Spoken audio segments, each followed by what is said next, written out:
What is going on, everyone? Welcome to the last and the final day of Mobile Mayhem Season 3 EU League. Guys, now this is real stuff happening. Grand finals and first place decided are going to be taking place tonight. Now, as you can see, I'm not alone and I'm with the great Maxman. How are you doing, buddy? It is I, the great Maxman. Now, I'm doing absolutely fantastic. Thank you for having me today, Flo, on the show for the Mobile Mayhem Grand Finals for the European region. It's an absolute honor and pleasure to be here. And you know what? We're going to have a BO5. We're going to have a BO7. Some cash prize is going to be spread between these teams. And we are ready to have some intense, good old Call of Duty Mobile esports action coming our way. And yeah, can't wait to jump into the games today here. Yeah, basically, if you guys don't know, we've been playing for about 2 months now. Season 3 has been running for about 2 months, and we've came to this final point, this final stream, where we'll see House of Fanabis, no, Banker Black, sorry, playing against Aphelion for the third place decider. That's going to be a BO5. Let me show you right now so you guys know what I'm talking about. As you can see, Banker Black versus Aphelion, BO5. My predictions, we'll talk about this a bit later. And as you've not been there for a long time, Max, you might not be aware of the fact that we added some weapon bans. So basically, before a game start, before a series start, both teams have to decide which gun they want to ban for the entire series. So none of those two teams can use it. Okay, this is basically Okay, so there's one ban per team. One ban per team, one gun ban per team. I like that.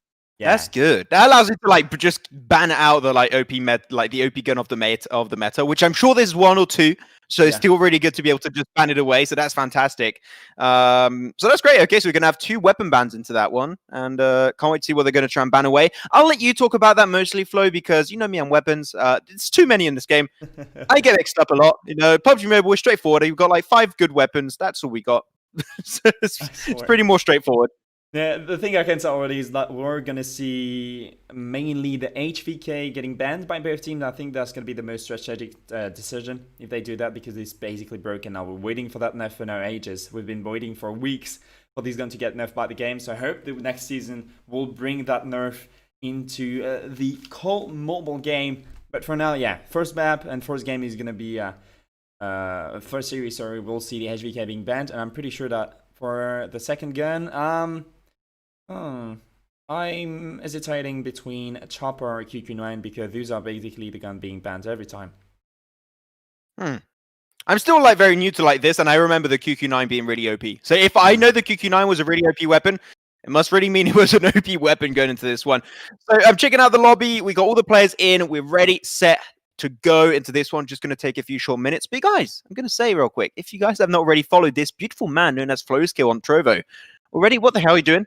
Follow. You got a lot more stuff coming into the future. I believe Flo, you got some plans for 2021. And so this is definitely the time to follow and stay tuned. Hell yeah. Hey, you know what? French duo. You guys need to trust us. We're French. How can you doubt about what we say? I mean, so you say we're French. Should they trust us or not trust us? I think that knowing we're French, it maybe makes it worse for a lot of people. I forgot about that. I forgot about that. We don't have the best of reputations. It's fine. It's fantastic. Yeah, but you know what? No, we're just messing around here, like trashing French people because we're French ourselves. But I'm not going to be trashing out these 2 teams that are going to be playing in this first BO5 series. Is going to be Bunker Black versus Aphelion. And I want to ask you right off the bat, you know, you've been watching these players, these teams, you know, battle it out for the past 2 months now going into this tournament. And I wanted to check out with you, what would be your prediction as to who is going to be winning potentially for this 3rd position? If I have to make a decision out of it, I'll just firstly look at the maps that we'll be playing on, because depending on which team is playing on which map, the game style is going to be totally different, and some players are basically rosters are better on some maps than on some others. Now, for this map rotation for the 3rd series we're watching now for the 3rd place decider, the first map is going to be obviously Hardpoint and Crush. You guys can see that right now happening live. Second one is going to be Social Destroy Firing. The 3rd, Domination on Standoff. And if we get into a close series, we'll get into the 4th and the 5th match. 4th will be Hardpoint Summit. 5th, Social Destroy Meltdown. As we can see, there are 2 Social Destroyers and 3 respawn modes, which are Hardpoint and Domination. Hardpoint is going to be played twice, Domination once. So, from what I know so far, Aphelion are incredible when it comes to respawns, and I know Bunker Black are a bit, when we talk about performances, they are a bit below Aphelion's play style, just because they are so aggressive, and Aphelion are just playing super smartly on the rotations, and that's all that matters during these Social Destroy and these Hardpoint games. So we can already see they're going for these retake, they're going for the rotations, getting the second Hardpoint, and we're on Crash, so they're not fighting for this first hill, they're just trying to get their score streaks on and get their streaks ready to avoid enemies to push into the next one, Max. Yeah, we just saw Saturn's trying to do a retake, was not going to work out for him whatsoever. Unfortunately, Warvac is going to be in a little bit of a 1v2, able to find himself one onto Jim, and he's going to be able to slowly heal off. He's got himself also a little bit of a help from his little buggy down below, and he will be able to connect that kill. Overall, they got a significant lead, 41-9, and they are instantly going to be rotating towards the potential future point that's going to be coming out very soon. As I'll just keep in only one player on top of the point itself, which is going to be Magix, which is a pretty risky move to do. If they send a full-on push, it could make it really easy for Aphelion to just take that point back. But with this smoke, he's able to buy a lot of precious time. Jim is going to go down to the hands of Magix, maybe able to find a 1v2. It will not be able to happen, unfortunately. But they were given a great opportunity here, I got to say, Flo. Like, this was a great opportunity for the side of Aphelion to take that point back, but they were just not able to make it happen here. Yeah, and I'm actually really surprised about how the game is going so far for Bunker Black. They're just leading massively for about 48 points against Aphelion, and this is not something you usually see. We already see Bunker Black tryharding and dueling, but Shark He's gonna get 3 with the annihilator. Shark, you're crazy, my dude. I'm gonna call you Pistolero from now on. This guy has a turbo accuracy tonight. And he's been carrying his team. 15 kills for him so far. 10 kills from Magix. Now on the other side. They're not doing so great. I think they are considering that first game as a warm-up on the side of Aphelion because they have so much potential in their roster that I know they're not playing at their best level right now. I mean, Aphelion right now, they're just getting bullied out of this lobby. They're having a real hard time. The point is going to be once again in favor of the boys of Bunker Black. They're going to have all of these points coming their way, already up to almost 100, but we're going to have a retake coming out for just a few seconds. And as I say that, the caster curse is into play, and they will be losing it once again. The point is going to be taken over, going in the favor once more of Bunker Black. But we're going to be seeing a small potential retake coming out from the other side. They will be getting a few extra points for themselves, but they're not on the point itself, so they're actually not getting any points. So all of that was really for nothing, unfortunately, for Aphelion, and now they just got to fall even further behind. The point is going to be getting locked in one more second. And once again, you're seeing how quick on their feet this team of Bunker Black are. The French boys are absolutely insane. They predict where the next one is going to go. They know exactly how to play around it. And because they're there beforehand, it's just so hard to be able to retake it. And Aphelion, they are struggling to find a play style that fits them. Eventually, we could expect the sort of a comeback from Aphelion. That would be the biggest one in all Mayhem so far. But by the way it looks, we do see a really solid Bunker Black roster. They are on every single rotations. They are holding the spawns. We did see Machine as it was switching the point of view. That was trying to go for the spawn trap, even though with the annihilator is being just destroyed. As I spoke about him, Magic's finally going to get the trade on Jim, but now they only did 5. 4, 3, there's like a New Year's Eve countdown, and here we go for this good game. And this massive domination from Bunker Black, winning 150 to 14 against Aphelion. Well, if all the games are like this, you know, the stream was supposed to last like 3 hours. If it keeps on going like this all the time, we might have like a 1 hour stream, guys. Like, this is going to go real damn quick. I mean, to be honest, you know, there's not much really to say. It was by the book. It was very well executed by the side of Bunker Black. And overall, they were just taking the points really aggressively. And they were feeling so confident they allowed themselves at one point to leave Magix alone on the point, allowing potentially a retake from the other side from Aphelion. But like, Aphelion had no idea. And I have the impression that what we saw this game, Aphelion were not communicating a lot. They were just sending one by one. And they were able to fix it somewhat late game and try and get back as a full team. But like, it seems like the communication was a little bit off. So hopefully they can try and get back in that synergy play and just get their mindset together and do proper shot calling. Because I was a little bit skeptical of how they were just sending it one by one. And if you do that versus a team as good as Bunker Black, like, you are going to get punished. You are there. You give any chances to Bunker Black to destroy you, and they'll take this chance and just beat the heck out of your team. And that basically what we just saw, like this domination they were leading by over 136 points. This is a professional match, a third place decider in a Pro EU tournament. There's no way you're dominating a team. There's no way you're dominating a team that hard. And Bunker Black are just proving us wrong, saying, okay, we might have been kicked by House of Anubis in the quarterfinals, but now we've got our chance, our second chance. We're moving into this third place decider, and we're making up for the third place in Mobile Mayhem. That was a well-deserved win, but now what I really like to see, Max, is Aphelion coming back even stronger from this defeat. Well, I hope they can do it, you know, definitely. I do think at the very last few seconds of that game, they were trying to play together. We had like a 3-man push happening at the end to try and do that retake and potentially clutch the finish. Unfortunately, adjustment was a little bit too late going into this one, so hopefully they can adjust on the long run. But you know what? No, get into our second match. So you know me, Flo. I had a great day today for 2 reasons. Number 1, I ate ice cream. And number 2, we got Search and Destroy, baby. Main reason we got Search and Destroy. Search and Destroy is my favorite game mode. I love it to bits, and it's going to be on firing range. Goes down to your macro mechanics, you know, and I just talked about it. I criticized Aphelion for not being able to shot call properly. If they do not have that communication going into this game, then firing range, especially in like a Search and Destroy, is just not going to work out for you. So hopefully they can adjust. I don't have much to say really for the hands of Bunker Black. Like, if they keep playing like this, they shouldn't have too much of an issue to take the series.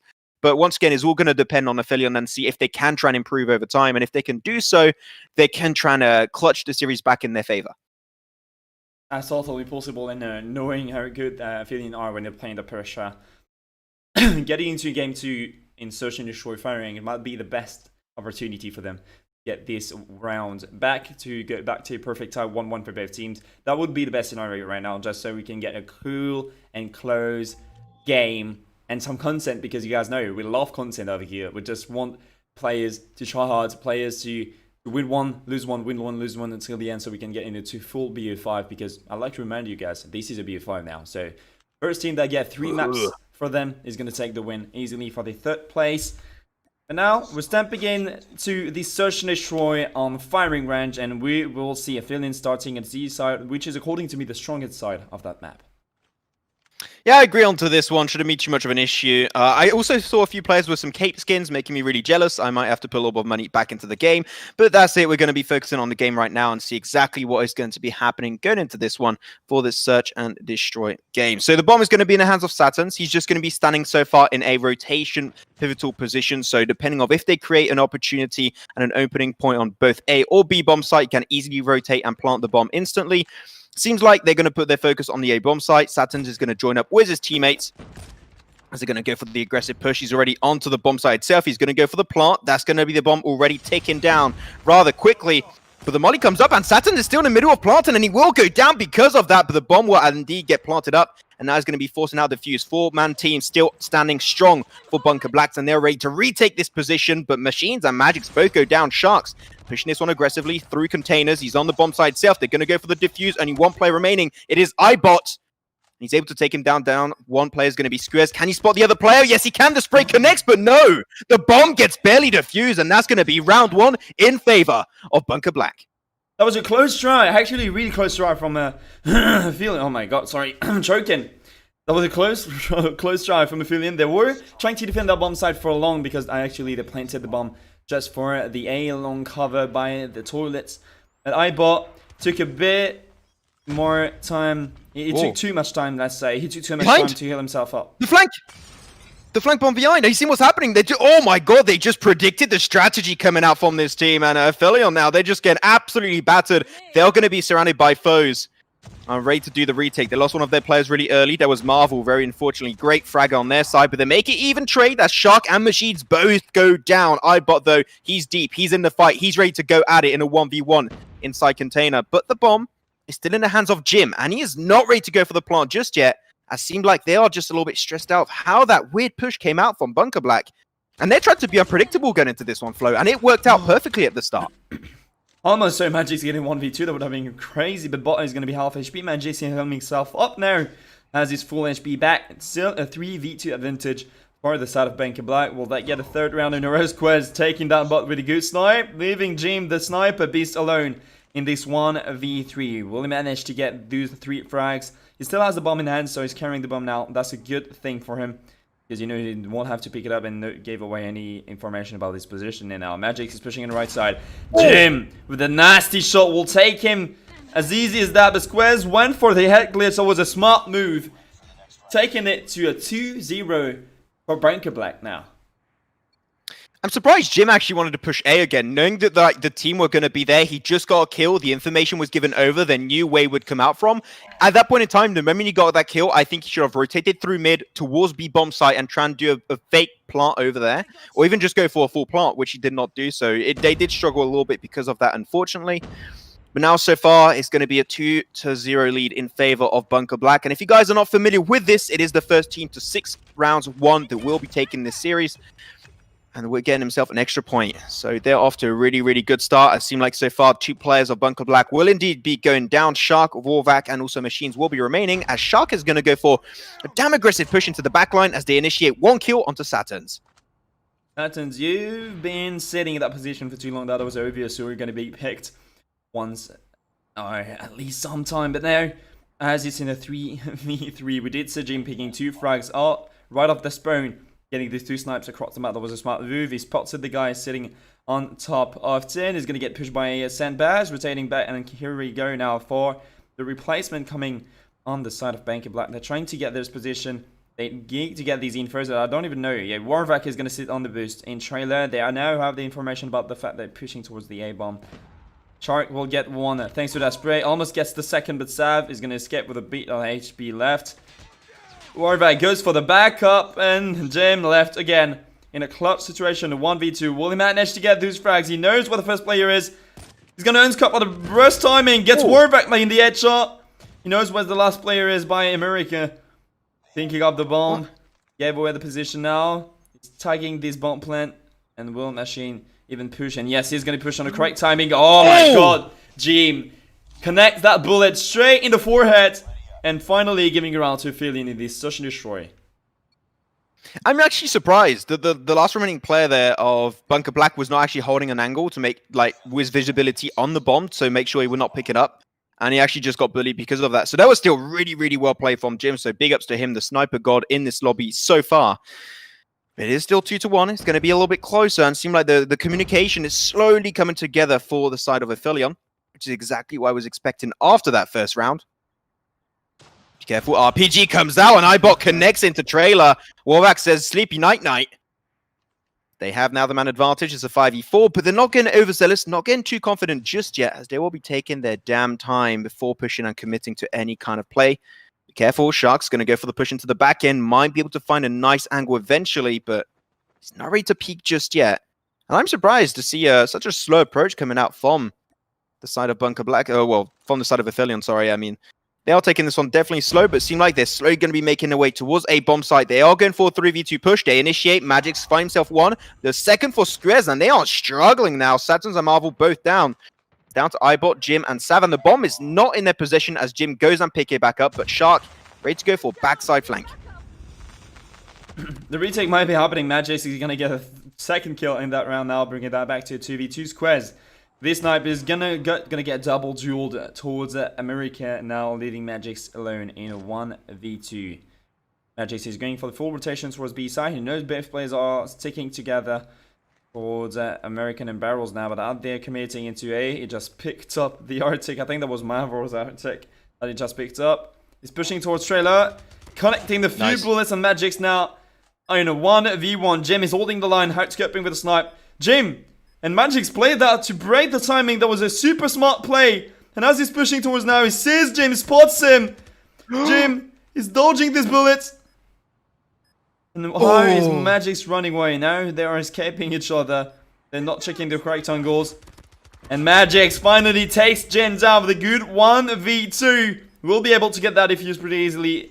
To get that to a third round for Bunker Black. And I don't know how he could have been playing that better. Like, he picked the first strike towards trailer. He proned behind wood, so he knew that Jim was going to hold the line, or at least peek, just to clear the entire site.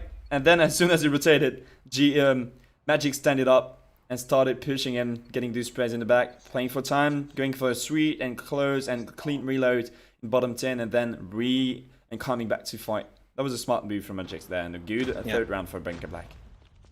I'm always so surprised to see these mobile players like just flick like that. I could never do that in like to save my life. So you know what? Big respect to Magix in that play overall. It was extremely clean. But there you go. I jinxed it. I'm so sorry, Magix. I cursed you right there. Magic goes down first in that round. 4v5. Currently, the man advantage is going to be in favor of Aphelion. Aphelion, they're going to be using their own players. Going to be Jim, sniper to sniper. Skrez will be coming out on top eventually. But now the bomb is still in the hands of Saturns and seem like they want to go towards B long. We haven't had a B push just yet. So this could potentially be the first of this tournament. As Marvel gets the snipe onto Shark, that creates a little bit of a nice gap onto the B bomb side itself. But Saturn's a little bit slow on going for the plant. But despite them finding Warvac, Machines is coming from an unexpected location from B long. And that's going to give him the opening shot to Ibot. And now he's down to 1v3. Has to heal up very slowly. Can smoke up onto headshot, which I think is a good option for him, but that's going to alert, that's going to give information over to the other squads, making it really hard for him to push his way forward, as he will be extremely predictable. But Tunnel is going to be the option. Marvel's going to be taking a 1v1. He's going to be having a player also on his left. This is going to be extremely hard for Machines. Can he take the clutch move? He's reloading midway. It's a hard one. He will be able to get the bullets back in his ammo. Almost able to find himself Sav, but Sav says, no, no, no. That one's not going to happen, my dude. Sav played that on a good timing. That we've seen two players from Aphelion covering this bomb plant from Connector. That was a bad move because as soon as he would push in, the guys in the corner won't be checked and won't be cleared, so they basically would get an easy frag on machine. Even if that was a 1v4 and taking it to 1v3, that was super hard for him to handle this situation now. Squez is pushing in, trying to get the second and follow-up snipe. He's being pushed. He's missing a few bullets, but will find Sav in the end. Those movements are crazy squares tonight. Marvel gets another kill with the Arctic. You know that there's one guy planting the bomb. He gets down. And he gets killed by Toby's. Oh, come on. Marvel is just holding this line by the Eclipse for someone to push the bomb. And now back to a 2v3. Not in favor at all of Banker Black as he's holding the line. Squares is trying to connect these bullets. He's going to go for the wall. Bang. And this glitch through the wall. Will he even find someone? Oh my god. Magix. You nasty guy. Leaving Warback in the 1v3 now. Marvel finally woke up, it seems like. How could he? How could he do that? That was disgusting. Warvac, though, is going to be going down as he's trying to just camp his position up there. 3-3, and seems like the communication is now on board for Aphelion. They're in the mood, they're in the groove, and they're ready to deliver in really big ways. And I'm loving it. So far, this is what I was expecting from the first round. Seemed like we had a little bit of a slow start coming out from Aphelion, but now they're in it. Their mind is in the right place. We'll see what's going to be happening on this side. As we did switch, by the way, just to keep that in mind, we did have a little bit of a switcheroo. We do have then on the attacking side the boys of Bunker Black. Shark is going to be creating a great opportunity already on the point, and that's going to be an instant plant. Marvel's holding the angle extremely well. And the RPG of iBot, oh my god. Stop it with the RPGs, iBot, god damn. That's going to be funding himself 2 extra frags, and now it's just going to be easy peasy, lemon squeezy. Though iBot a double to Magix and Warvac.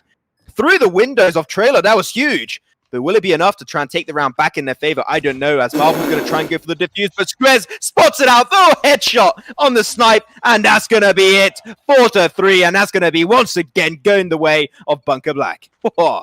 Bunker Black, they were holding this line perfectly, and I like to point out the fact that Machine, as he knew that his teammate were pushing towards the A side and committing to it to go for that quick bomb plant.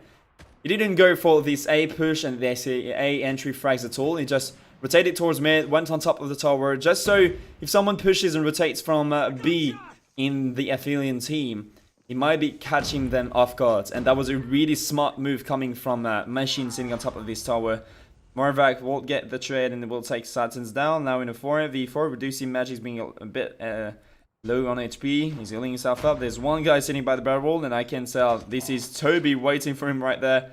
Go for that RPG. Oh my god! Stop! I bought the Stop RPG veteran. You know what? He deserves the title. Goddamn, iBot. I would be raging so hard, but now that I'm casting this, I'm loving every single second of it. This is awesome.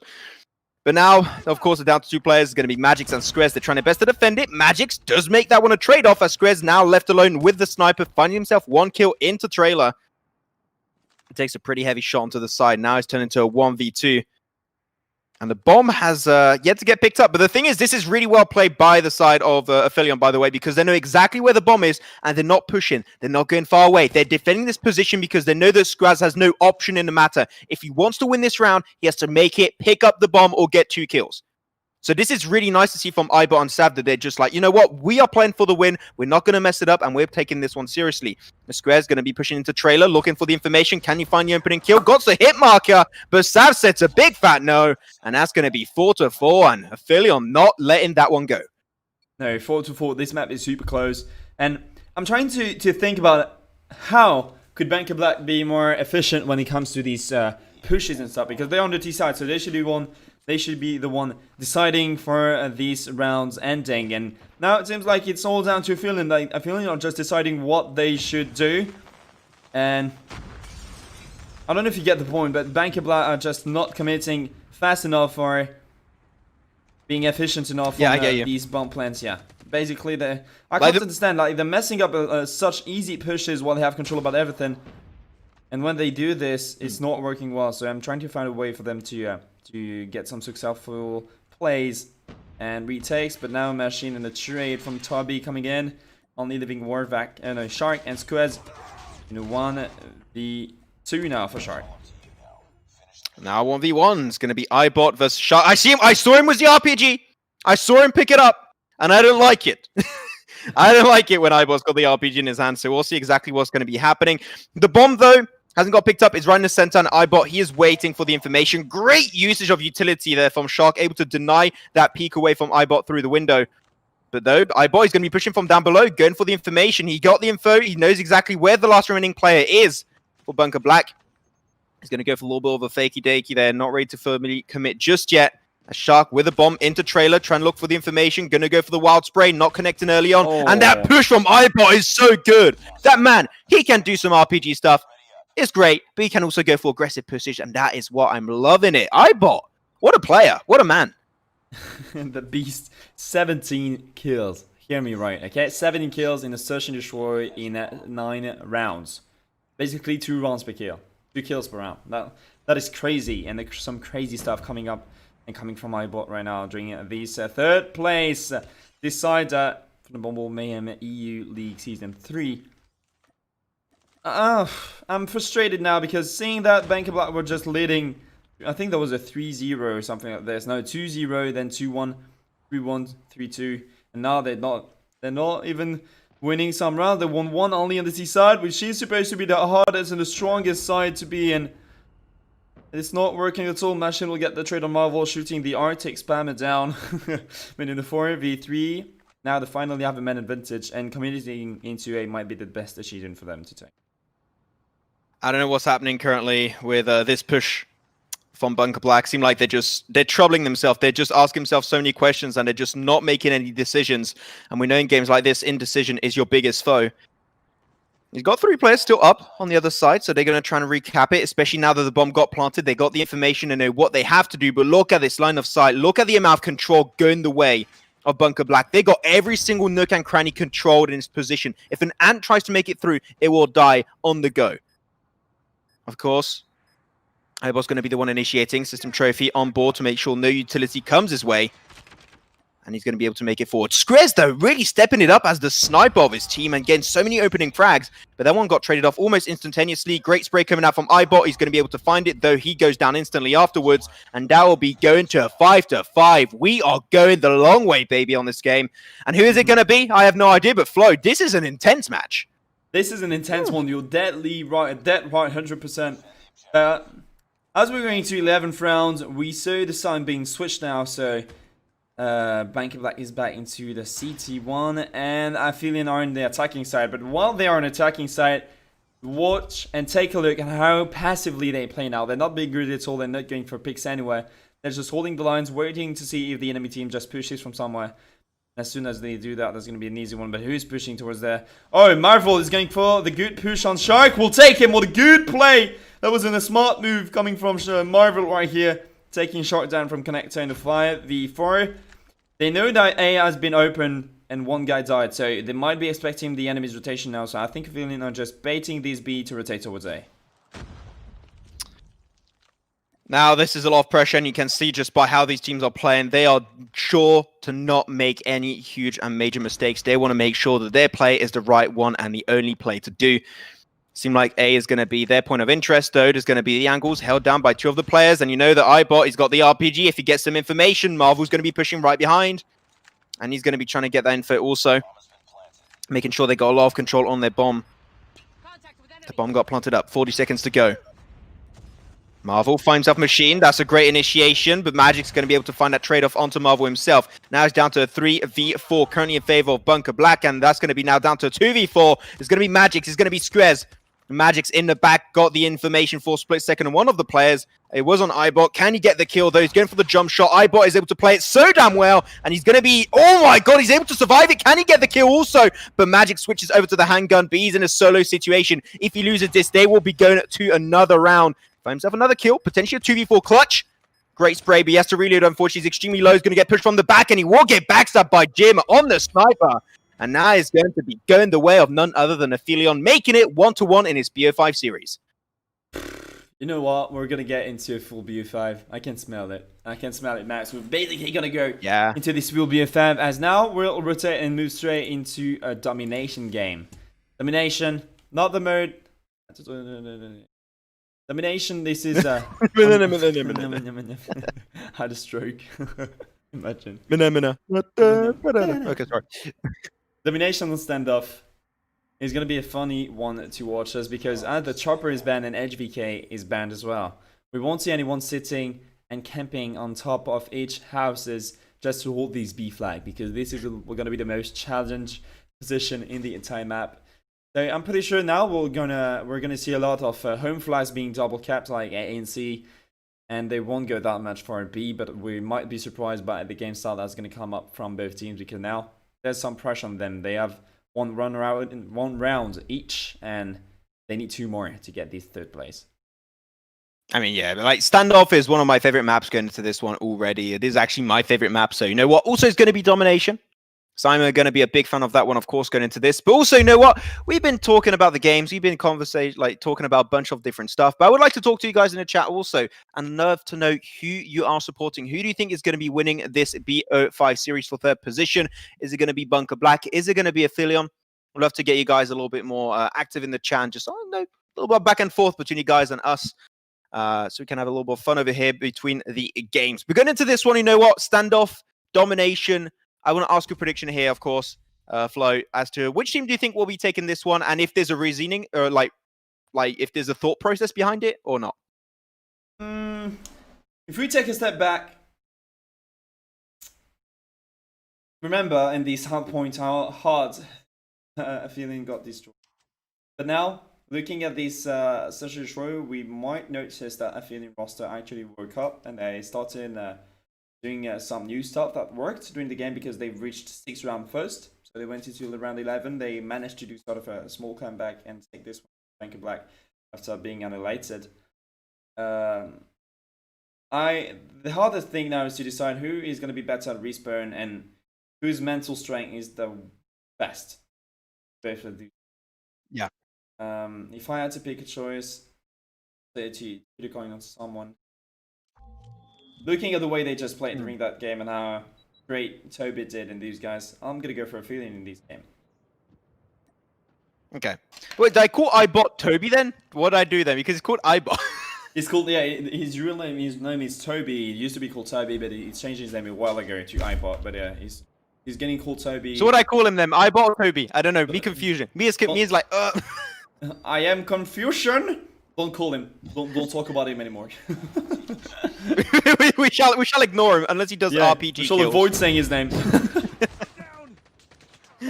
Let's go for it. But of course, you know, Domination on Standoff. Let's freaking go. Both teams are going to be capping both A and C respectively. B is going to be the big point of interest going down to this map, of course. But already early on, so many frags. And I mean, so many frags going the way of Black Bunker. But they are going to be now losing a few of their players as they were trying to cap this B bomb site. And seemed like a counter cap could be coming out extremely soon. But Magis is going to go for the rooftop, trying to take more central control. And he's going to be mowing down the opposition, finds himself one, but that's all he shall find. 7-7 so far. But it's really going to depend on this B push and who will be able to cap it. It's already halfway capped by this team of Bunker. So let's see if they can try and finish it really soon. And if they do so, they might be able to run with a significant lead in the early stage. Right now, the B flag is halfway captured from Bunker Black. They're trying to make it work. They know that players are sitting around the stadium. Jamie's going to push towards the back. The broken wall will get one down. Squad V, the continuous spray will manage to kill him though. Squad will follow up, and now, as he's destroying, make it 3. There's one guy challenging. Machine will be the one capturing B on his own as a one-man army, and here we go. Double cap happening on the side of Bunker Black now. Termite is tagging towards the blue van. And they're just holding that pretty well, we can say. I'm pretty sure someone is going to sit on top of the blue top. And this guy is, of course, going to be Magix. The thing is here, Aphelion, they have no option in the matter. They have to cap back the speed bomb site. Even if they can do it in the second round, they do not want to have such a huge lead going the way of the other team. So they got to try and get back up there ASAP, hopefully. Bunker Black is running away with a really good amount of points already in this stage. But Marvel going to be going for the B-bomb push. And he's going to be able to get it pretty nicely. He's going to be copying it actually solo, and there's no opposition. But as I say that, whoa, coming into the back, that's going to be Jim. The squares get himself a double. But they got so much fragging power, but A is going to be capped also. We might just have a triple cap in this map of Standoff, which I got to say is extremely hard to pull off. And the double cap is indeed going to be happening, but of course, instant response from the side of Black Bunker, and they are going to be taking A back for themselves. But that was going to create a great opportunity for them to take B back, but they were just not able to make it happen here, Flo. No, they were trying to give a strong response from Aphelion. They tried to go for these home flags captured. And this is what I talked to you about before that game started. Like, on Hardpoint, on a social neutral, oh, come on, Domination Standoff, they mainly go for those A, Alphas, and Charlie flags just because B is so... It's outdoor. Basically, it's outdoor, so it can be shot by every breaking position of that map. So, going for A, there's a bit of cover behind the blue van. Going for C, you have a bit of cover behind hay and farms. So, I might say, yeah, both M flags is the best strategy to go for when you can't manage to get into the B flag and get that captured on your side correctly. Shark with 12 kills, Squares with 14, they are super powerful. And as we can see, it's back to respawn mode, and Banker Black are coming back even stronger in this one. Jim's going to try and maybe just mess a little bit with the spawn of his enemy. He's able to do a cap and fake it out, but it was a little bit too late, my friend, unfortunately. 75 to 51, easily a lead that can be taken down to nothing if we have a really good B push coming out from the side of Aphelion, which I'm sure they can do. Like, they 100% can make this happen, but I'm surprised, and I want to ask you a question here, Flo. Like, I'm not seeing anyone use smokes to push on B. Like, is this like a normal thing or not? I'm surprised to see that happen. I think when it comes to Domination, it's not a good strategy. Sometimes you can throw a smoke just to avoid people from shooting, but if you throw a smoke directly on the B side, you can sit in that one, but you know the little light circles that are surrounding B, if you throw a smoke, you might see an enemy that is blocking these light circles. So that's not the best strategy to go for. It basically gives a warlock to the other team when you throw smoke on a B flag, and on every single flag, to be honest.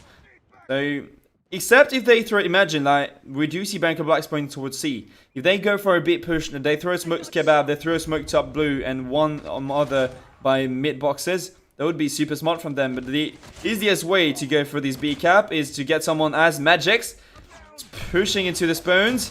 Whoa. Just destroying them with the annihilator and managing to give this team a B, and such an easy B cap, to be fair. Yeah, Marvel's able to do some good work for his team also, but it seems like they're interested towards this C point. They're going to be trying to take it. Marvel in a 1v1 standoff, but it's not going to be working out for him. As they're going to get actually potentially their own point taken away, but Jim, he's on the chase, he's on the run, he's looking for one of the players, and he gets it. Nicely done with the shotgun. But the absolute hell is going to be raining from up above, and we got so far a double cap once again, still in favor of Black Bunker. And they are not ready to give that one away. Bunker Black already off to a good start. Might be able to get himself a triple cap if they can get this A site under control, but it seems like that will not be able to happen. 110 points almost going in their favor of Bunker Black, and this is going to be a hard lead to diminish and to just get back over. So I think we might just have our 2-1 lead going the way of Bunker Black, because this seems extremely hard for them to come back from. Yeah, even though if they only hold a single cap from now and they don't get double capped at all, they can win thanks to only one flag. And now, as Machine is pushing towards back heli, he has a lot of Scott streaks unlocked already, so if he's using his cluster strike, this will easily deny the B cap. So basically, we could say that's over. I'm looking at Machine's Scott streak, they are already unlocked. Shark still has a cluster strike. Squares, use this, and there's another Predator, so basically, yeah. Except if there's an insane game switch coming from Banker, from Aphelion, that's going to bring us into a fourth game where Banker Black will be leading 2-1. Nice push from Magix into the nice attic area. He's going to get himself a double. Can he look for a third? Almost able to get it, but it's not going to be connecting just yet. And here, all they have to do is stall. They just got to buy time, make sure that their A and B sites are not compromised. They do not have to attack C whatsoever. They just keep the lead, 10 more points, and that's going to be Gucci and good to go. And I say that, Shark and Magix both go down. Might be able to get himself towards B, but now they're chucking everything, all their utility, all their score streaks, absolutely everything that they unlock. They're going to throw it in the final seconds to make sure they do not have an unfortunate comeback going the way of Aphelion. And Aphelion will unfortunately be losing that one. Shark comes out. Where was that veto I just saw in the kill feed? That was freaking a veto. That was a veto. That was a veto. That was a goddamn veto. Okay, no way. That was a veto. Shark. Shark is disrespect. Dr. Disrespect coming to mobile. This is Shark. Basically Shark. Come on then. Oh. I don't know what's happening to Aphelion tonight. I heard they played another tournament just before, and Aphelion lost to Banker Black as well, but that was a 3-0 lose. So now they're being better, doing something better than the other game, and I'm pretty sure they can come back from this now. This is only a 2-1, so it's not over at all, as we're moving into another hardpoint. And this hardpoint, let me take a look real quick. I think this hardpoint is going to Summit. The Summit is super strategic. We've seen Aphelion making some insane plays on the Hardpoint Summit. So I'm confident about this fourth match of this third place decider stream and a series. I'm really confident about Aphelion taking that over in the favor. I realized in the middle of that game I was saying Black Bunker at one point because I'm thinking of the anime Black Butler. I don't know why it's coming to my mind all the time. I don't know, dude. I'm a weeb. I'm so sorry, guys. I apologize. But I saw a few people in the chat also talking about weapon bans. So just to do a quick recap, Bunker decided to ban the chopper, and Aphelion decided to ban the HVK. So those are the two weapons banned for this game. And we'll see exactly what weapons are banned by Singularity and Vive Gracia for the finals. That is going to be, by the way, a BO7. Also saw a few people talk about that one. It's going to be a BO7 for the finals. But yeah, next one is going to be a good old Hardpoint. It's going to be on Summit. You know, it's a little bit cold over here in Poland. You know, it was snowing just a few days ago. So I'm in the mood. I'm in the mindset for some good old Summit action. And yeah, I would like to see, but so far it is 2-1 in this BO5 series. One more game going the way of Bunker Black, and they will be taking the series, taking that third position and taking the cash prize that comes along with it. So they're off to a great start. But I'm intrigued to see, are we going to see a comeback from the side of Aphelion going into this one? What do you think, Flo? What do you think? As I mentioned, yeah, I'm pretty sure that Aphelion might be popping off during this Hardpoint on Summit. Yes, it's going to be chilly, it's going to be cold. And as they used to be called... Oh, wait, that's a double word. They used to be called cold. They used to be called as cold. So, that is very funny. Very funny. That is a really good pun, and I didn't make up for it at all. I just went for that on the spot. I actually enjoyed that one. But yeah, cold or Aphelion aren't playing on Summit. They are super organized when it comes to these map rotations, spawn flips, and other stuff. They have good Slayers, they have good OBJs, so... I might go for Aphelion in that one. Nothing against the Bunker Black, but all about the content. All about tryhard. I want to see iBot do the RPG shots once again. That is the only thing that can help you win, okay? If I don't see an RPG kill coming out from iBot, I'm sorry, they're not going to win this one. We'll see what's going to be happening anyway. So going into this one is going to be, once again, a good old game of Hardpoint. As iBot creates a great opportunity for his team. A double frag already coming his way. That's going to be forcing a bunch of respawns, and that's going to create such a nice opening gap for them to get some early points onto the central point, which they're going to be up to already a juicy amount of 10. But they lost a few of their players. It seemed like a good pushback from Bunker Black is slowly going to be ensuing, as Machine's going to be trying to go for a push from the backside, creates one kill on the Hardpoint himself, maybe going to go for double. He's going to be using some utility, allowing Jim to clap straight back and get that frag. And only Warvac and Shark were remaining, allowing an easy retake back in the favor of this team of Aphelion. Aphelion, they are not messing around. They are taking this one dominantly. But iBot, he's not playing with the RPG anymore. He's not playing with that. He's playing with Trip Mine. Truly disgusting. He's toxic. He's always been toxic with his playstyle. I love it. So funny to watch. That is basically so funny to watch. Jim is just getting 2 down with a shotgun. About to get a third minute. Magics will get the trade and save his teammate. Warvac was about to die from that shoddy shot coming from behind. But the lead is massive. They have 4 times the score of the enemy team now, and Aphelion are just popping up during that game, dominating this. And we've already talked about it, but the top mid position is the key one to get this win. And we will see them make up for it now as Jim is going for that retake. He managed to take him down with another. Warvac is being kicked out of this Hardpoint. Machine tries to survive with a beat out HP left. But here we go. We only have termite being thrown all across the entire map. And that's going to be a challenge and a retake coming from the side of Aphelion. There's a lot of utility going to be chucked on this next Hardpoint. Sav and Jim both going to be on top of it, and they're going to be taking some good amount of points for them side. Magic's going to be dropping down from up above. Going to go for the shack. Awesome. Oh, no. He just went for the chop from down below, but unfortunately, he's not going to be connecting. Magic's will be able to find himself that frag. The Hardpoint's going to be moving away. We still got 10 seconds. Why are people giving it up? Okay, I was about to say, but Jim will be going on top of the Hardpoint himself. Will get the last few second points for his teams. That could potentially make a difference on the long run. But now the point is about to move away, and is going to be going back towards the spawn of this team of Bunker Black. And Bunker Black, they're going to be taking this one whole granted. As Jim, though, coming in with the War Machine, I believe. And he is going to be already starting to pop off in style on this lobby. The thing we've talked about during some other streams than in Mobile Mayhem, I've been casting with a professional player that was the part of the best NA team according to Stage 4 NA champs. And these guys said on Summit the hardest hardpoints are the third, so P3 and P4. We're coming into P3, P4 is going to come next. And he basically said those two heals are super easy to hold, but super hard to break. And we can see that right now because Aphelion managed to get that kill and to get this break going through. But as they are trying to rotate towards next, we already see the Bank of Black roster being set up for that one. They're waiting for the enemies to push in and push close. Satyrs will take one from top, throwing the trophies just in case he's being flashed and stuff. Trophies worked well. Squads in the corner. I bought some more. Oh my god, the retake was massive. Even if I still have the spawn, Aphelion are making up for that win. Yeah, I mean, as you're just saying, like, fantastic retake coming out from this side of Bunker Black. But now, can they hold on to it? They still got 55 seconds to hold. And they could be potentially at the end of this one, reducing it to around a 30 to 20 point difference. So they are definitely back in the race to take this game. But slowly, I'm seeing a little bit of an issue here coming out from the other side of Aphelion. They're pushing this one by one. And the point is held down. Saturn's going to be breaching up there. He's got some utility, though, with a War Machine. Shark shall go down. That's a double gun his way, and he's breaching it. He's creating an opportunity for his team, and they are taking it all granted. Saturn's going to be on top, but Warvac coming into the backside, trying to be the surprise factor, but the surprise factor is no more.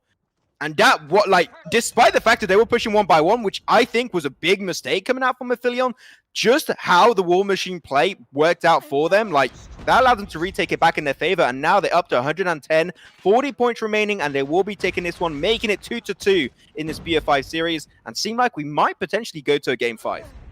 Yeah, the thing I've noticed during that game from Aphelion is that, except for P1, the first hill of this entire map, we've only seen them capturing this point for the second half of it. So basically, when it was already 30 seconds or 20 seconds left, they went into the hardpoint, and this is why they are getting some wins, because the other team know they're being leading now. They're going for some early rotation, leaving the spawn with and the hardpoint remaining with about maybe 1 or 2 players on it. And if you go for a clean retake and they get it, this is over. The other team just gets some more points. They just grab some more, they stack it up. This is why Domination is unreal coming now from Aphelion. Even if we see Shark and Squares making up for that team, Machine with the Annihilator is going to take some more. He's missing the bullets on Marvel, but timing with Squares comes to help him out. They just reached the 100-point marks. They're only being leaded now by 30 points, and it's still totally doable for Bank of Black to come back. And honestly, if they go for a comeback in this hardpoint where Aphelion have been dominating for the entire time, that will be a well-deserved 3-1 for them. Yeah, Bunker Black, they can't afford to lose this point. If they lose it, it will potentially be game over almost for them. At least not this one, I mean the next one. So the next one is going to be the point of interest, the point of all the fights. It's going to be going back onto the ledge, onto the precipice of this map of Summit. It was a little bit messy earlier, I'm not going to lie. Oh my god, Scraz finds himself a double with a hail from above. And that's going to be absolutely raining down. Machine's going for the engage, but no, that's a big fat no. Jim now, he's got himself the War Machine, but oh my god, so much of these freaking score streaks are coming out here. It's absolute hell. iBot's going to get a double also onto Squares and Magics. What is happening right now? I don't know all the names, so I'm a little bit confused there. Toby's coming. Okay, he got the trade on Squares, but now they're only 7 points away. Machine is trying to contest. The Stab is going to take him down. The game is super close. 4 being contested. They won't be able to win off that one anyway, so they need to hold it and go for the rotation. That's going to be super hard now for Bank of Black. And I might say that Aphelion are going to win that over. They only need 4 kills. They only need to kill the guy sitting on the hard points. And if they don't mess up with the spawns, we might see Bank of Black taking and having the opportunity to go for that. Oh my god. Magic did it! They have spawns for next 2! Oh my god, this is huge. They got the next spawn. They could clutch and do the comeback. This is great for this team of Bunker Black. The French boys are coming out on top. They got the utility. They are controlling all of these areas. The utility is thrown from up above. Let's not forget, it is 2-1 so far in this BF5 series. If they win this match, they take the 3rd position and take down this team of Aphelion. But Aphelion, they haven't finished. They're not done just yet. They're going to go for the push position with all their utility. They make it inside. The point is under their control. Oh my god! They need. The crab is back, and they do almost get it, but it's so close yet. And they survive the encounter, and they will go into a game number 5. What a game. What an absolute beast of a game that was. That was mental. Whoa. Whoa. They were like literally the last player there from Aphelion was like 10 HP. He died. That was game over. That was game going over to the side of Bunker Black. It was that close. What? What? I was spectating Squares sitting in the hill, in the final hill, and he had a cluster strike, and they had, on the Aphelion side, they had, how do you call it? Freak, come back to me, come out to mine. Goliath, so they had Goliath, basically a Titan. These guys were sitting on top of the B, on top of mid, and he knew that if the Goliath was going into the Hardpoint, they would lose it because Goliath will take every single place down. And that guy was obviously Toby. So as soon as he spotted him and he was about to go outdoors, he used the cluster strike to avoid everyone pushing from connector or top B so they can get in some more points. And that was incredible because Toby managed to go through anyway, thanks to his teammates. He was the one challenging the site. He managed to take every single player down. That was the last player alive. And the Goliath had like 60 HP left. So basically 2 bullets. 2 bullets away from winning on an insane comeback in a 3-1. But the Aphelion, we said that they're not going to give up that easily against Bunker Black. They want that win. They're tryharding now. We're back to a 2-2 and we're moving into the final game for the 3rd place decider. And this game is going to be S&D Meltdown. Dude, I'm freaking hyped right now. Dude, like that Bunker Black, I think that like on the precipice point, they put all of their, like everything. They put everything to make sure they did not lose it, which was the play. Which was indeed the play. They should have done that. If they didn't, they would have lost it, and that would have been a easy game going well with Aphelion.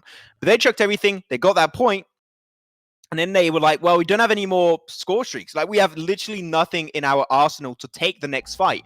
And because of that, they struggled. And Toby just came in and was like, guys, don't fuck with me. Don't fuck with me, okay? I'm taking this one. I'm taking it home. We're going to a 5th game, baby, and that is exactly what is happening. And for our 5th game is going to be Search and Destroy, of course, because that is the best game mode in the world, and is going to be on Meltdown, of course.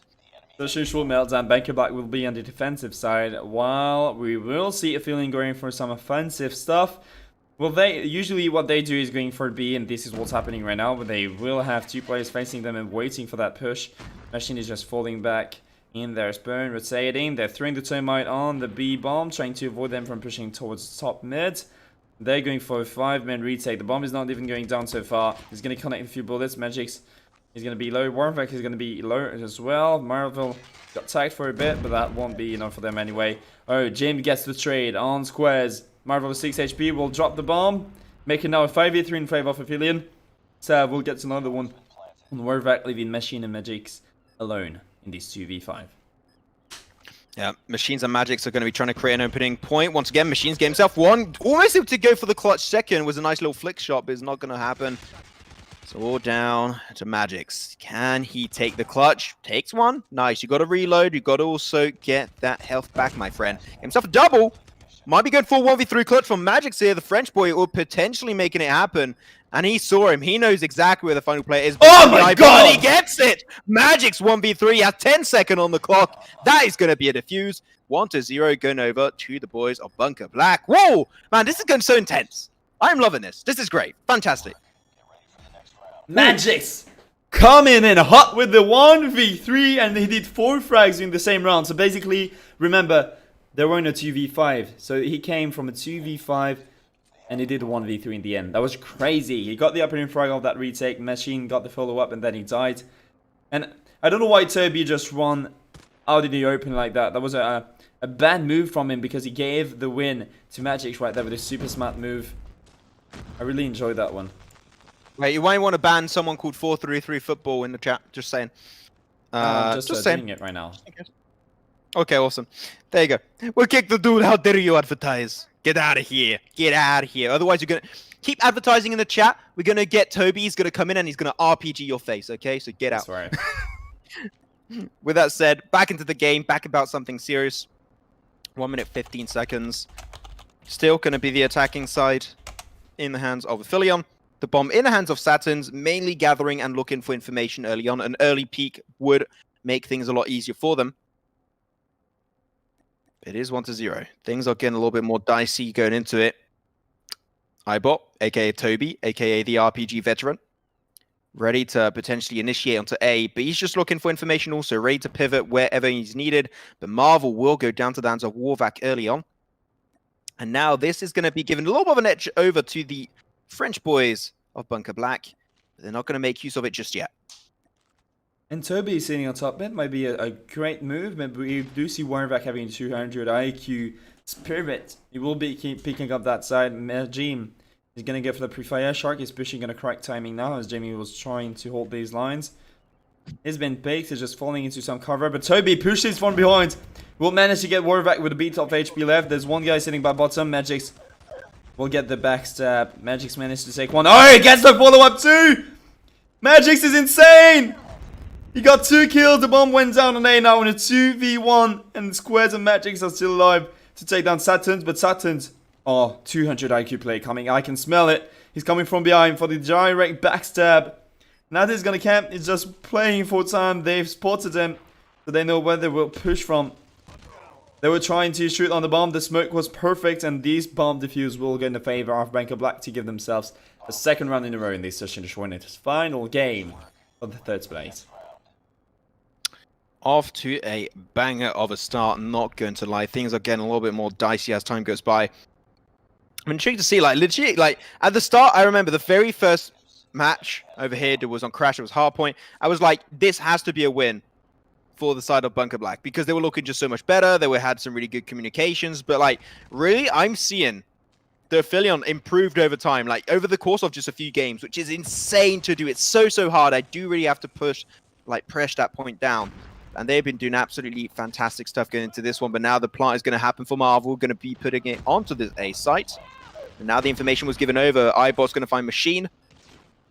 Shark, Magix, Square's going to be looking for information. Shark trying to go for the push through the sniper tower. Going to be a little bit of a sniper standoff, but Jim will get the better of him. Magic, Squares, how do you play that one? I'm not sure. I mean, Magic finds himself one. Is he going to clutch it once again? Oh, yes, seemed like it. Magic gets the double onto Marvel also. Oh my god. Now down to a sexy 2v3, but Squares also doing some good work. They're pushing from 2 points of interest. Squares goes down. Magic goes down also to the hands of Saturns and iBot. And we'll be having the first point of this round going over to the side of Aphelion. It is not over just yet. They are not going down without a fight. Martin, I have to be honest, Magix is just incredible tonight. And the strategy that iBot went for is that he switched from an AR playstyle to an S&D playstyle, which is not the worst solution ever. I know he's basically a DRS play now when he's not using the chopper, but the Q cannot work well because they knew they were pushing towards A. Hear me right. Like, you push in a close range site, which is A. You only have pillars when you can sit behind, and these are close quarters fight. Yes, you need to go for an SMG, and that was a really good choice from Toby here, but now they're going for a 5-man retake on B. They know everyone is sitting towards them, but he's not even spurting Jimmy on the left corner. You will be seeing some more. Shark will get Machine of follow-up too, leaving Sav and Marvel in a 2v4. The rotating back Marvel is going to be sitting on top of the mid building, holding the line with the Arctic. Might be seeing someone being greedy somewhere, but I don't think it's going to go well for Aphelion now by the way it looks. Yeah, I mean, Aphelion were really lucky that the bomb holder Marvel did not die from that repush, that retake coming out from Bunker Black. So at least they can still somewhat dictate what's going to be happening in this round, and I think they should commit to a push onto A potentially. But like overall, like their usage of the smokes coming out from Bunker Black to push through mid connector and take control of that B bomb site was so well executed. The Machines, he was ready to go. Marvel found himself a headshot to Warvac, well executed overall. Marvel still got the bomb. And I am not 100% sure if they got the information. I am not 100% sure the Bunker Black know that he has the bomb. And I would say this is not the point to commit to. You should definitely potentially go for the plant at A, but he really wants this B bomb site. He really wants to get involved. Can he get the snipe? No, he can't. Machines puts a double in the heads of his opponent. And that's a 3-1 lead going in favor of Bunker Black. And they are running away with a significant lead. And they might be trying to end this game prematurely. Also, I believe it is birthday time? Maybe we can talk about it after the game. Huh. We'll talk about it. I think it's birthday time for someone. Huh. We'll check it out. It's okay. We'll check it out later. But now Machine is making it work. Worry about the full weapon Saturn. Living in that on a 3v3. The bomb is still around the A bomb site. And we will see Magix coming for the flank. He's just picking on top of the house building. I might be happy about what's happening now, seeing Jim taking Squares down with a good sniper over here. They still have a player super close to them. No, okay, that was a mistake. That was a dead body that was still displayed and played and shown on stream. Yeah. Well, interesting. Interesting. Warvac and Magic still going to be making things happen for their squad. The bomb. Where's the bomb? Nobody knows. It is lost at sea. But Marvel, he's going to be trying to create that opening situation for his team. It is a 1v2. Magic's get himself one onto Jim and put another player extremely low. And he's going to rush it. He wants that frag, but Marvel makes it away in the nick of time.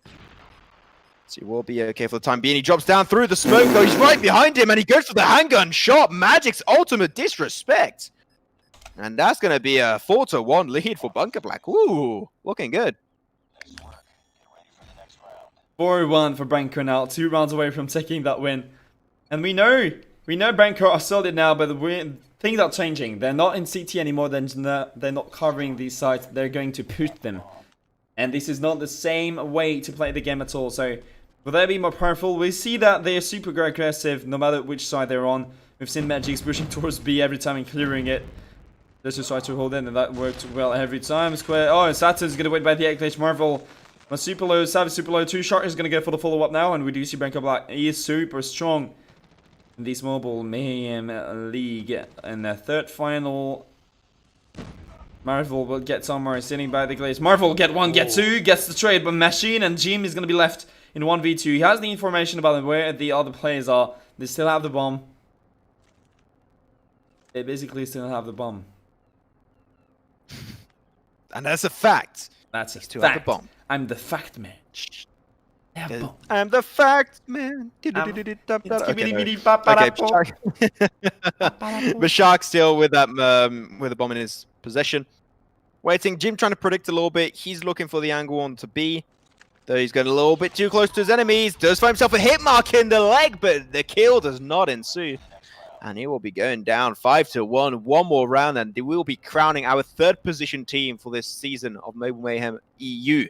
For the past 2 months, they've been fighting, battling it out to make it this far. And they are just at the dawn of day of their Call of Duty Mobile esports career. Though, it is not done yet. The comeback is still possible for the side of Aphelion. Zybot going to go for a sneaky backstab here. He's going to be entering from behind. Does he have an RPG? Nobody knows. But if he does, we could be good to go. Going for the backstab, gets the information. They get 1, 2 frags their way so far. Magic's able to make an even trade as he finds Saturns and Sav. Magic is too good at this game. God damn. Nerf him, please. But now they're down to 3 versus 2. Another one going over to Sharks. Now it's down to Jim. He's got the sniper. He's got. Wait, is that sniper? It looks like a sniper, but I think it's a shotgun. I'm not sure. Oh, it's a weird looking weapon. I have no idea, but it kills people. That's for sure. Yeah. And Car Jim now. a killer. Yeah. I thought it was the Car 98. It looks like the Car 98, and it was like it looks like this a is the Car 98. This is called the Car 98. It is the Car 98, and this is killer on the Cotton. Oh, Jim.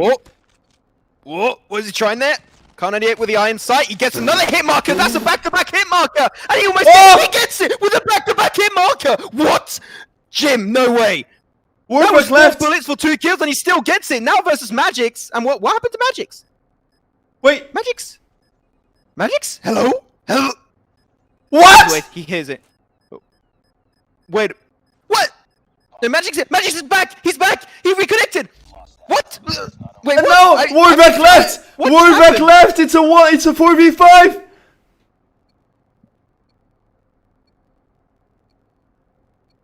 What? What's happening?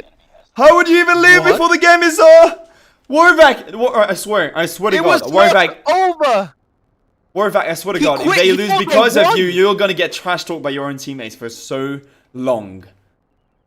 He thought they won and he was like, I'm out of here. Or maybe he had connection issues. It might be that also. We gotta keep that in mind. Yeah, no way. No! They're all dying now. They're getting destroyed. No way. Dude, it's 2-2. Wait, what's the cash prize already for 3rd position? What level of a mistake are we talking about here already? 200. 200 euros? Dollars. Okay, 200 euro mistake. Oh! 200 and now it's a 3! No way. They all left. What?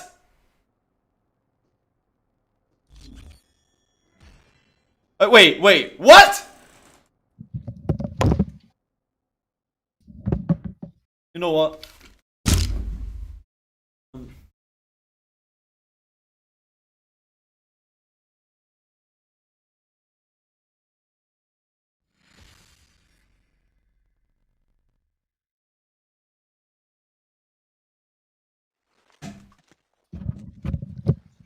Hey guys, how's it going? We good? I'm What's looking poppin'? for Bunker Black. What's happening?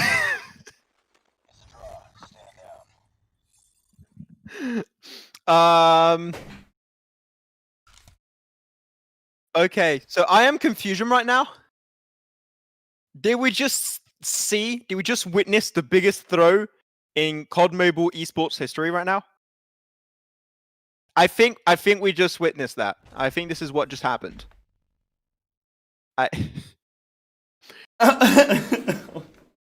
Like people are telling us like in the chat, it was one round. It was even worse than it was just one round. It was one kill. It was literally one. It was literally one They kill. were winning 5-1. Everyone left. Whoa. Well, this is definitely a game for the history books.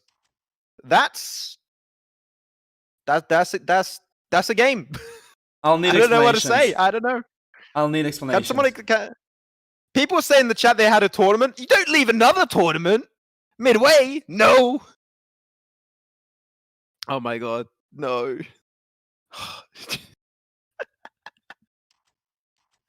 Okay, so I'm seeing a few people in the chat that are confused. They're just coming right now. Just to explain what just happened. So we're on a BF5 series for third position in the tournament, fighting for $200 in prize pool for third.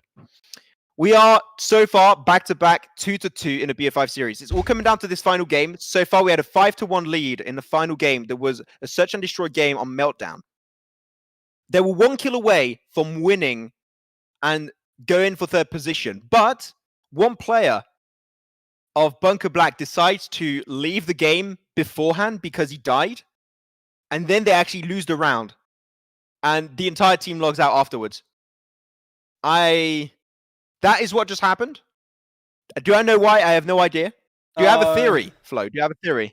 Yes, there's currently another tournament running, and this other tournament is the reason why there was a problem with the schedule. Because if you guys don't know, we've been running this tournament for about 3 months, because 4 months actually on the EU scene, and most of the time the schedule was on Tuesday, every Tuesday and Thursday, 8 p.m. CET. You have a Mayhem League, and every professional teams in EU knew that. The problem is, some other tournaments organizer are not aware or not caring about the other tournament that are being run currently. So they just drop their days and their schedule without checking with the others. And this is crossing the other tournament schedules. And these tournament we're talking about that we're not going to mention is playing tonight their final phases. So quarterfinal, semi-final, they're just playing these games over and over. And Bunker Black had a game, and I'm pretty sure that they've been put it under a lot of pressure by the staff to tell them, if you don't come now, you're going to get DQ, because this is what they explained to me. So they had to leave the tournament even if they were about to win this.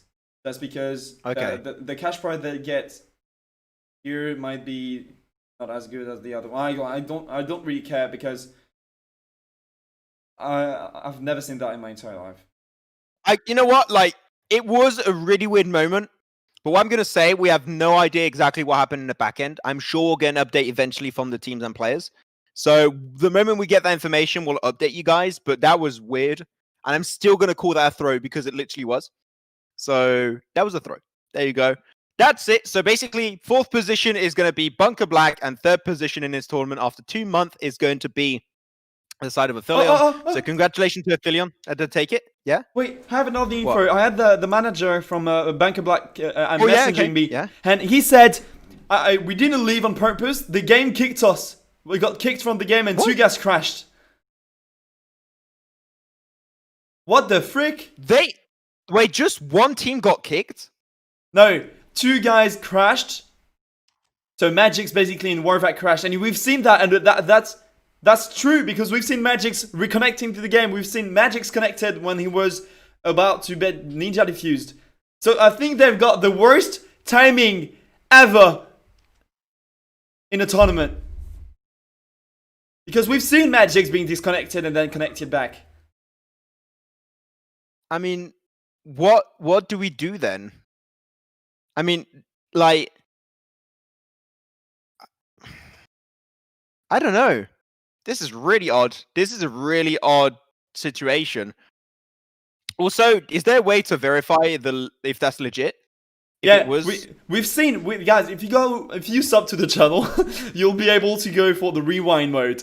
Okay, so if you don't trust me, just sub right now, and then you can rewind. I've even talked about it during the stream when I said, "Oh, Magic's lagged because it was AFK," and then we've seen in the kill feeds Magic's connected, and he had the reconnect next round as well. We've seen that in the chat too. Jim's in the chat. We got the dub. They DQ'd. Okay. That's gonna be a yeah. DQ I don't know because the left. We gotta wait. That's the worst timing ever.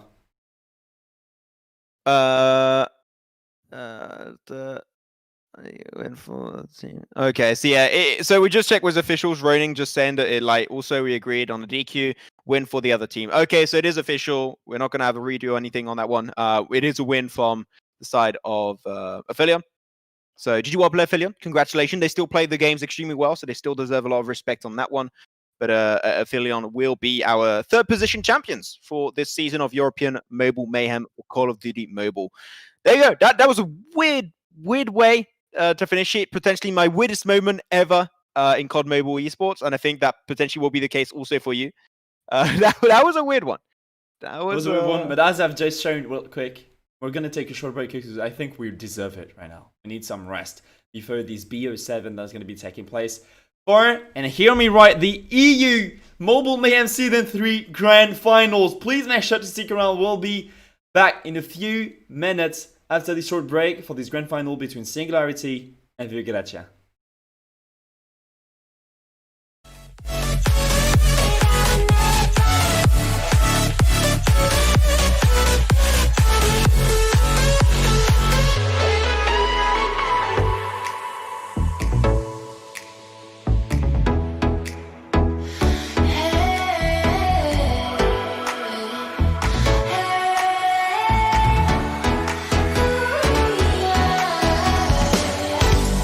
Get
tonight.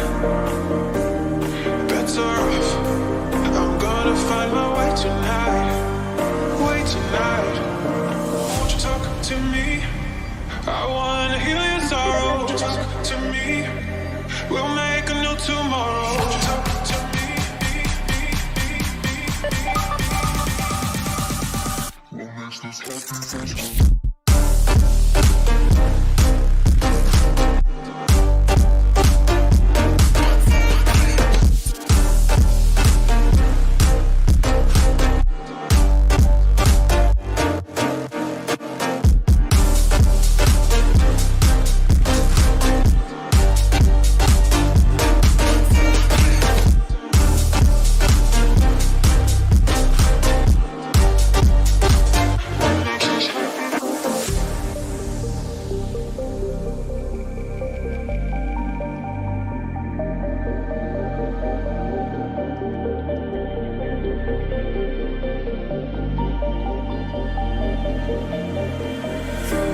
Showing off, don't wanna have to wait tonight. Wait tonight.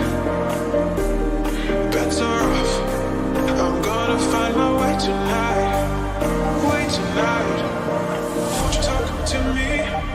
I wanna heal your sorrow. Won't you talk to me?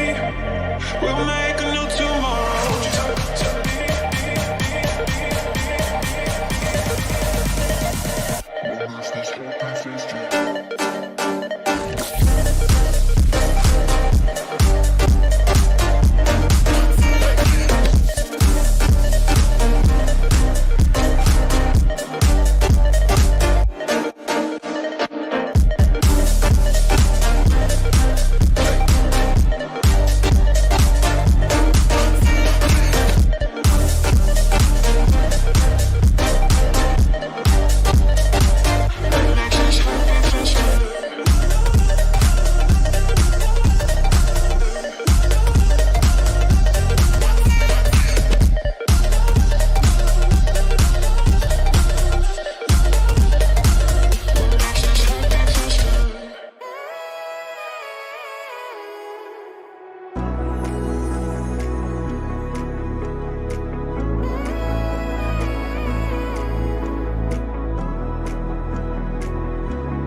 And here we go, my dudes. We're not going back into the stream after what happened. We had to take a break. We needed this. And you know what? What's coming to take place now is the grand finals for Mobile Mayhem EU League. Hopefully no rage quit this time or no issues with the connection. I hope so, at least. Fingers crossed. And this game is going to be played between Singularity and Vive Gracia. So I'm not going to let Maxman speak because I have a lot of things to tell you guys. And I don't really like that guy, so don't tell him, please. First thing, to start it off, you guys will see two accounts in the Singularity roster. One is going to be Head for Death, so it's basically Head for Death the player, and the other one is Heady. It used to be the phone account when Head for Death was training for its stage 4, but Nix's main account got banned for no reason, so now is going to be playing under Heady's game attack and under Heady's Cold Mobile account. So you guys don't ask any question, why are there two Headys playing in the game? Nix is going to be Heady, Head for Death is going to be Head for Death. This is the first thing I have to tell you. The second one, I need to tell you more and to give you the grand winners of the awards for this season. So the MVP awards, the Maxman awards, and the Rookie of the Split awards. Basically, MVP, third place is Seen from Vive Gracia. The second spot is Shark from Banker Black. And the guy who's winning $50, the award winner for MVP, is going to be Sammy from House of Fanabase. Congratulations, my dude, for this win. That's well deserved. Now we'll step into the Maxman of the split. Maxman, basically the best sniper. Yeah. No cheat. So the Marksman of the split. Third place is shared by 3 different players. Third place is shared by Mitishka from Vive Gracia, Squez from Black, and Jim from Aphelion. Second one is between Gould from Vive Gracia and Bamber from Victus. And the third spot has been given to Chakra from House of Fanabase. Congratulations, you win $25 for these awards. And then the final award of this season is going to be the Rookie of the Split. So basically newcomers to this Mobile Mayhem and in this Mobile Mayhem season. The third place is going to Cesar from Kulash. The second spot to Mata from What Dragon. And the grand winner for this Rookie award is going to be Shark from Banker Black. Congratulations, you're winning $25 to thank to this award. But now, you know what? I've said everything I needed to say. So now I'm getting straight into this dual cast with the sexy Maxman. Yes, I can speak. Yes, I was waiting for so long. But of course, these are going to be all of the MVP awards. So congratulations to all you guys out there that's been fighting for the entirety of the past 2 months in this tournament of Mobile Mayhem to make it up there and make your name known out there. So congratulations to all the winners, of course. But now we're coming down to the nitty-gritty part. We're coming down to the big point of interest, the plat de resistance, as I would like to say. We're heading into our final match of the entirety of this European season of the Mobile Mayhem tournament for Call of Duty Mobile. It's going to be between none other than Singularity versus Vive Gracia. 2 teams that have been absolutely outstanding when it comes to their performances, and they are going to be fighting in a BO7 matchup. It's going to be intense. It's going to be a big one, but we do also have information on the 2 weapon bans. It's the same as we had for earlier. Singularity banned the HVK, and Vive Gracia banned the Chopper. 2 weapons that we shall not be seeing throughout today. And yeah, with that said, first map is going to be Hardpoint on Crossfire. And we should be heading there in just a few. I don't know why we're not starting it already. We should be going in there now. Ready to go now. We are ready to go. We're just waiting for these players to get ready in the lobby, and then we can move on straight into these games.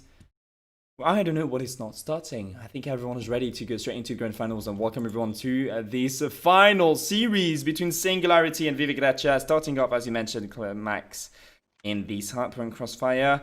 You've seen both teams playing. They've been playing for a while now. We've been casting together these 2 teams, and you knew Singularity from a while ago back into some Pro League scrims and tournaments. So do you have any opinions on pronostics about this game? Well, just because when I was starting to work a little bit on COD Mobile a year ago when the game came out, Head for Death, Insanity Mini, I remember all of those guys. So I'm going to have to say that it will potentially be going over to the squad of Singularity.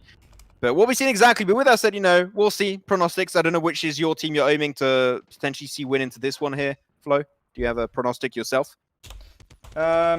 looking at how strong Singularity were playing during this entire season, I might go in the favor now, even though the score is not talking for themselves now. We do see them being leaded by 22 points, a really good control map happening from Vive Gracia, my bad. That's why I love it. That's why I love it now. Contest is going to be real. Also, well, before we get into the nitty-gritty, guys, is the birthday boy is the time for Flo to get 23. This is his first cast for 23 years old. And he is going to be casting the finals of this tournament. So big round of happy birthdays in the chat. We need it right now. But with that said, now we're going to be focusing onto this one. And the birthday boy is going to be taking us through it, of course. So far, we do have a 30 to 21 point lead in favor of Vive Gracia. Vive Gracia running away with a pretty significant amount of points already. The next point is going to be unlocked in just a few seconds. And we already got a few players of Vive Gracia on the point, on the board, and ready to get all those GC points for themselves. I'm interested to see how the repush of Singularity is going to be unfolding. The map projection is not great, and then the spoon flips are not going in the favor of Singularity now. They're being leaded, and the opponent's team have twice their score, but they might have to go aggressively for these spoons. It's not going to be such an easy task, and they're being pushed by everywhere. Clash is going to go for that trade. At least get that kill, but no, he'll be dropped by Legend, and these QQ9, the close quarter fights are working well. This is what I love about this game. We do see Vive Gracia just being destroying. And yes, I mentioned that Singularity were incredible during this entire season with Vive Gracia too. They were the top one team in that division. They were dominating every single thing. And I think they are the team actually having most points in the Mobile Mayhem Season 3 standings. Damn, that's an impressive repertoire for them. So, GG well played to them also into this one. Gore going to find himself Insanity. That's a double onto Mini also. Seem like so far Singularity are definitely on the back foot, and not just a bit, significantly. And the next point is going to be already in control of Singularity. They got the point, they're on top, but they're going to be contested from down below. Head for death, he's not going to be happy about that. Gore will get absolutely obliterated. But Hedy is the only one really on top of this position, and he's going to have to try his best to defend it. He's got 45 seconds to go. He's going to be dropping back down, trying to make it up. But Hedy will not be getting those points for his team. It's being contested. 105 to 25? That's an insane lead for just such a small amount of time. Like, they're running away with this game. They're being dominated. I don't know how Singularity can't do anything against them. Gould is just stacking up the frags now. 11 frags for him so far, with a massive lead for above and over 100 points on the side of Vive Gracia. They're now rotating towards the next one. We already see a few players from Singularity being set it up towards the back side of the spoon. Matuska will take one of the Predators being pushed from the right side. Gould is going to dodge it. That was a bad timing coming from it now. Crystal is still pushing in. People coming from boss. You know that there's someone by the spoon. Hedy is coming from the side. And no, that's not Hedy, that's Nyx. You guys don't know, this is not Hedy at all. This is Nyx. One good push, and that's going to be the win. Sin, that's a double kill, a triple kill coming into it, potentially a quad kill in a row, and he goes for the jump shot. Now going to go for the AR spray from down below. That was such a good prawn spray. And now, that's what he has to do. That's an extra frag for him. If they cap it, they're just 4 points away from the win. My God, Sin is so good at the game! He just cleared the entire point on himself and secured the first point of this BO7 alone. A team? What the hell is a team? I don't need one. My name's Sin. What? That was... I'm sorry, but like they could do absolutely nothing there. It was just like jumping all over the place in the smokes. What? VG are just built different, my dude. They're just built different. That massive lead, the domination, the annihilation, the decimation, the destroying coming from them was massive now. And that, I think, how long did it take? About 4-5 minutes, they say? 4 minutes game. That was the shortest game. The shortest game I've ever casted of COD Mobile right there. The shortest. And this is a finals. Like, what? Boy, I mean, Sin was mental there. And he only got 13 kills. I think he got most of those kills in, like, the last 30 seconds of that game. He just got everything at the last minute. But damn, what an absolute beast there. And, like, already 1-0. And, yeah. I mean, is it always going to be like this, or is Singularity going to come back? Because Singularity, they can't afford to play like this. Like, they are fighting for the title of the best team of EU Mobile Mayhem of this season. So, Mobile Mayhem, no. The best of the best shall dominate and prevail. And so far, it seems like that is going to be the case for none other than the boys of Vive Gracia. Whew. We do need Singularity to step up now. Basically, we do need them to do that, because otherwise, if they go into such an insurance standoff and they get 2-0'd, that's going to go super. It's going to be tough on their mental strength. And I don't think Singularity on a good session tonight. At least it might be the same scenario that we've seen between Banker Black and Aphelion, where Banker were massively leading the first game, and then the other team just woke up from nowhere and got some good duels, good fights, good trades, and starting to make this work for them. So I'm expecting this from Singularity now. They lost the first round. This is not over. They still have a lot of chances. They need 4 games to win these grand final and be the grand winners of this Mobile Mayhem Season 3 EU League. So I'm not giving up on the coin and puts on Singularity, and I'm pretty sure they're gonna go massive on this Search and Destroy. So Sin, we got to tell him, you're really good at the game, but you got to learn how to, put yourself ready in the lobby for us to start the game. Goal also. So hopefully they'll be able to ready up so we can actually jump into our second game. And talking about second game is actually going to be Search and Destroy on Standoff, which has to be my favorite combination of game mode and map altogether. Search and Destroy on this map of Standoff is just absolutely magnificent, and it's going to be coming up in just a bit. So I'm intrigued to see who's going to be taking this one. So we talked about pronostics. So, if you guess, it's trying to predict who's going to be winning it. The first one, you got it right. It was Vive Gracia. So here, I'm going to allow you to decide first. Who do you think will be winning this round of Search and Destroy on Standoff here, Flo? I want to believe in certain Singularity, even though I know Vive Gracia are not going to be kind or soft at all during these games. So I might go for Singularity just for this 1-1. But I'm a bit scared and worried about how Vive Gracia are gonna playing this session. Okay, well, we'll see exactly what's going to be happening into this one. Also, you guys can join in the pronostic game and trying to guess who's going to be winning in the chat on Trovo. If you're on YouTube, join Trovo right now. It's trovo.life/flowskill. It's a place to be. And we're going to be seeing. But anyway, 3, 2, 1. Let's go into the action. We dive. Search and Destroy, first team to 6 points. We'll be taking an extra point in the BO7 series, and we'll be marching even closer to the title of Mobile Mayhem Champions. So far, B is going to be nearby. The bomb is going to be Hands of Legend. It seems like he's going to be going through apartment, ready to make his way through backyard very, very soon. Looking for information really early on. Legend's going to be one leading the mark. But Sin initiates with a great sniper shot onto Heady. Gaul finds himself one of his own onto Head for death. And now they're done. They created it. They punctured the circle. But look at that. Legend goes down. And he was the one that had actually the bomb. Mini gets a double. Traded off by Gaul. Now it's 2v3. Clashy and Sanity stand in the back end. They just don't want to get involved. Clashy towards Kebab. I think that's what it's called. He's going to be dying there. Wait, take a look. Take a look at the meta. 5 players, the full team from Vive Gracia are using the same gun, which is the ACOG Arctic. Everyone is using this, and they just won this round. That's a full Arctic roster. Come on, guys, take a look.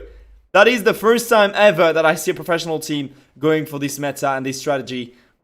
There's no way it's going to work out until the end. Because this is super powerful, actually. They stopped doing it. There you go. They switched. They're not doing the full sniper strat anymore. They are. Take a look. There's only Crystalli not playing with it. What? Wait, they got it. They switched weapons for a second. Crystalli is going for the knife. Oh, wait. Crystalli! What? Oh my god. What are these games today? Can you guys chill out? Like, my heart can only take so much. Nice. Can you guys stop? I can't support this. I can't. What is happening? These are finals. What is happening? Are they true? Okay. They're not even. It's not even considered as troll, but they're playing with an awkward meta. We haven't been aware of for ages and never actually, and they are doing so well with this in the 4v2 now. The ice bomb is going down towards B. Mining Clashy left alive. Clashy needs to get some frags going on their side to give some support to his team. But Cool is still scoping for him. Clashy got super low and got tagged. And now 30 HP left in 1v4. Legend is going to spam in, and that's another kill coming from Legend. And they... Come on, BG, can't do them like that. I think what we're seeing happen here, right, is the fact that they won that first round so dominantly on Crossfire. They're just like, you know what? We can mess around, okay? We can have some fun and win this game. And they are just going all out, playing, like, what even is this? It's playing full snipers into this. With the ACOG also, I believe. I just saw a bunch of people with that. And they are popping the hell off. That's a double frag, traded off 2-2. And they're looking for more. The bomb in the hands of Legend. He's going to be going through apartment into backyard very soon. Potentially to go for a plant onto B. But this is an interesting one. And he connects it. Legend. What an absolute beast of a player. Nestle down to Mini. And you know what? I'm going to say this right now. Okay? Look at me, Singularity. Look at me in my eyes. If you can't beat him, join him. Do the same thing. Okay? I said it. Do the same thing. You guys will be good to go, okay?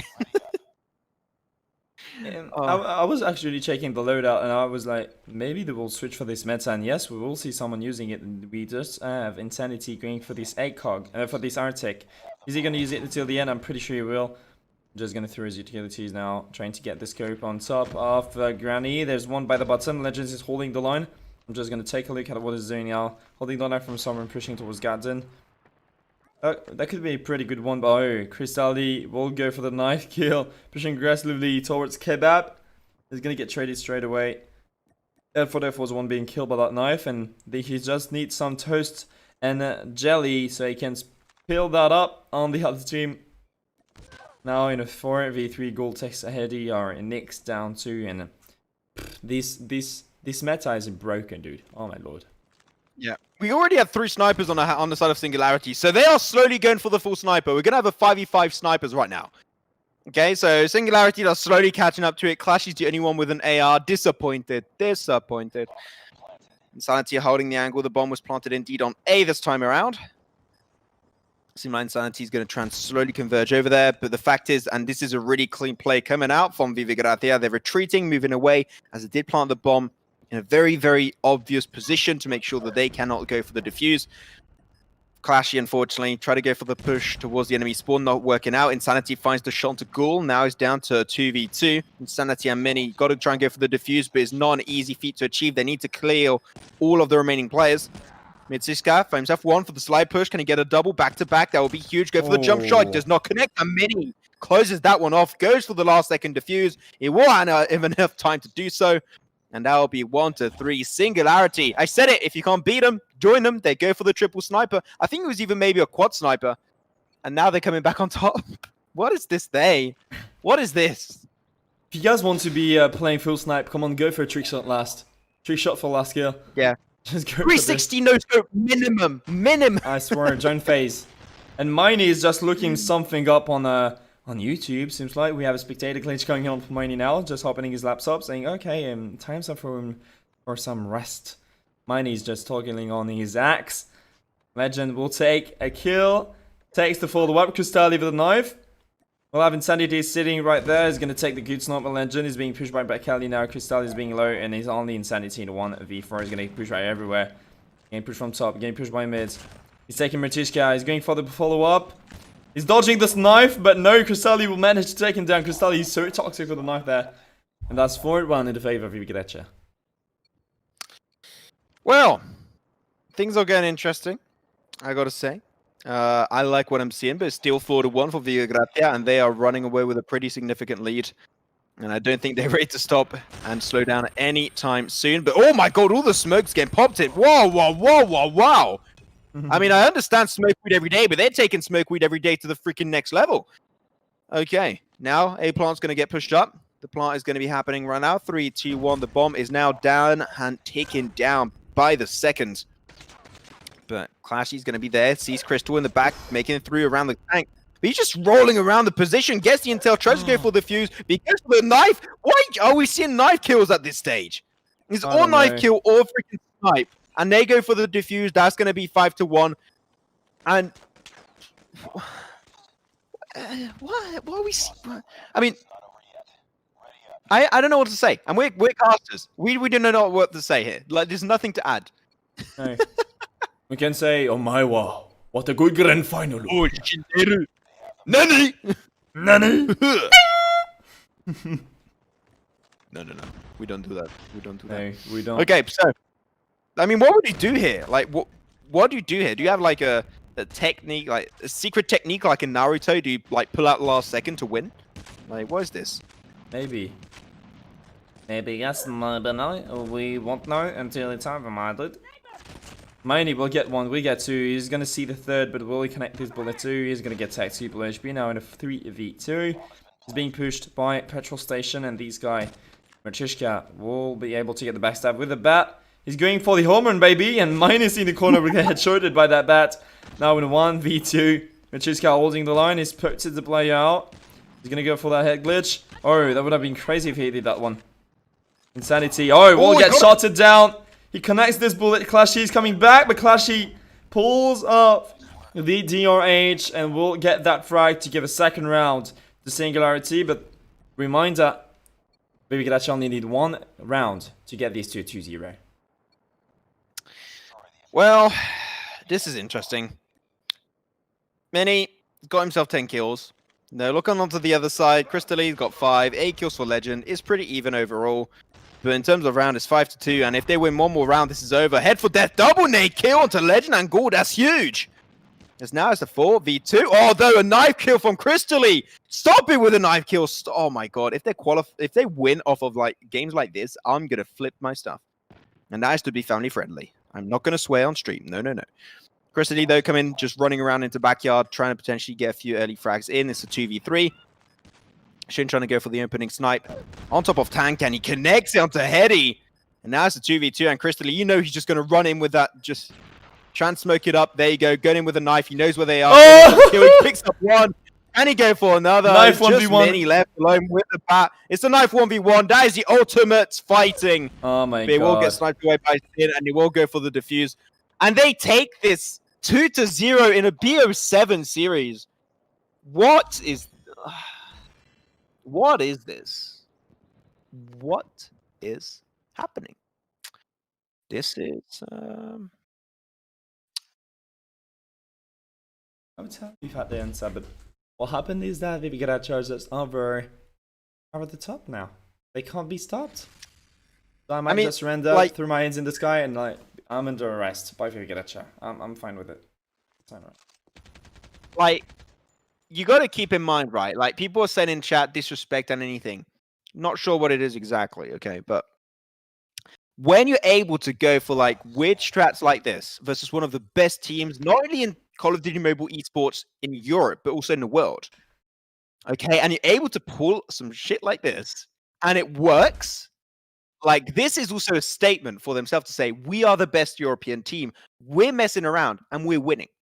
Okay, this is mind game, and you guys might be not thinking that's the case, but in esports, mind games are huge. Okay, absolutely insane. I'm casting at many different events, and that happens every single time. And I think that here they're just making a statement and just trying to mess with the heads of Singularity, which is a strat. It's a way to do it.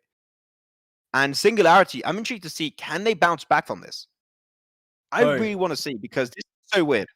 We do have a player which is cool playing currently in the Vive Gracia, just saying this is a match just to tell Ronin, so basically the Mobile Mayhem EU staff, to switch to phone only and scrim rules.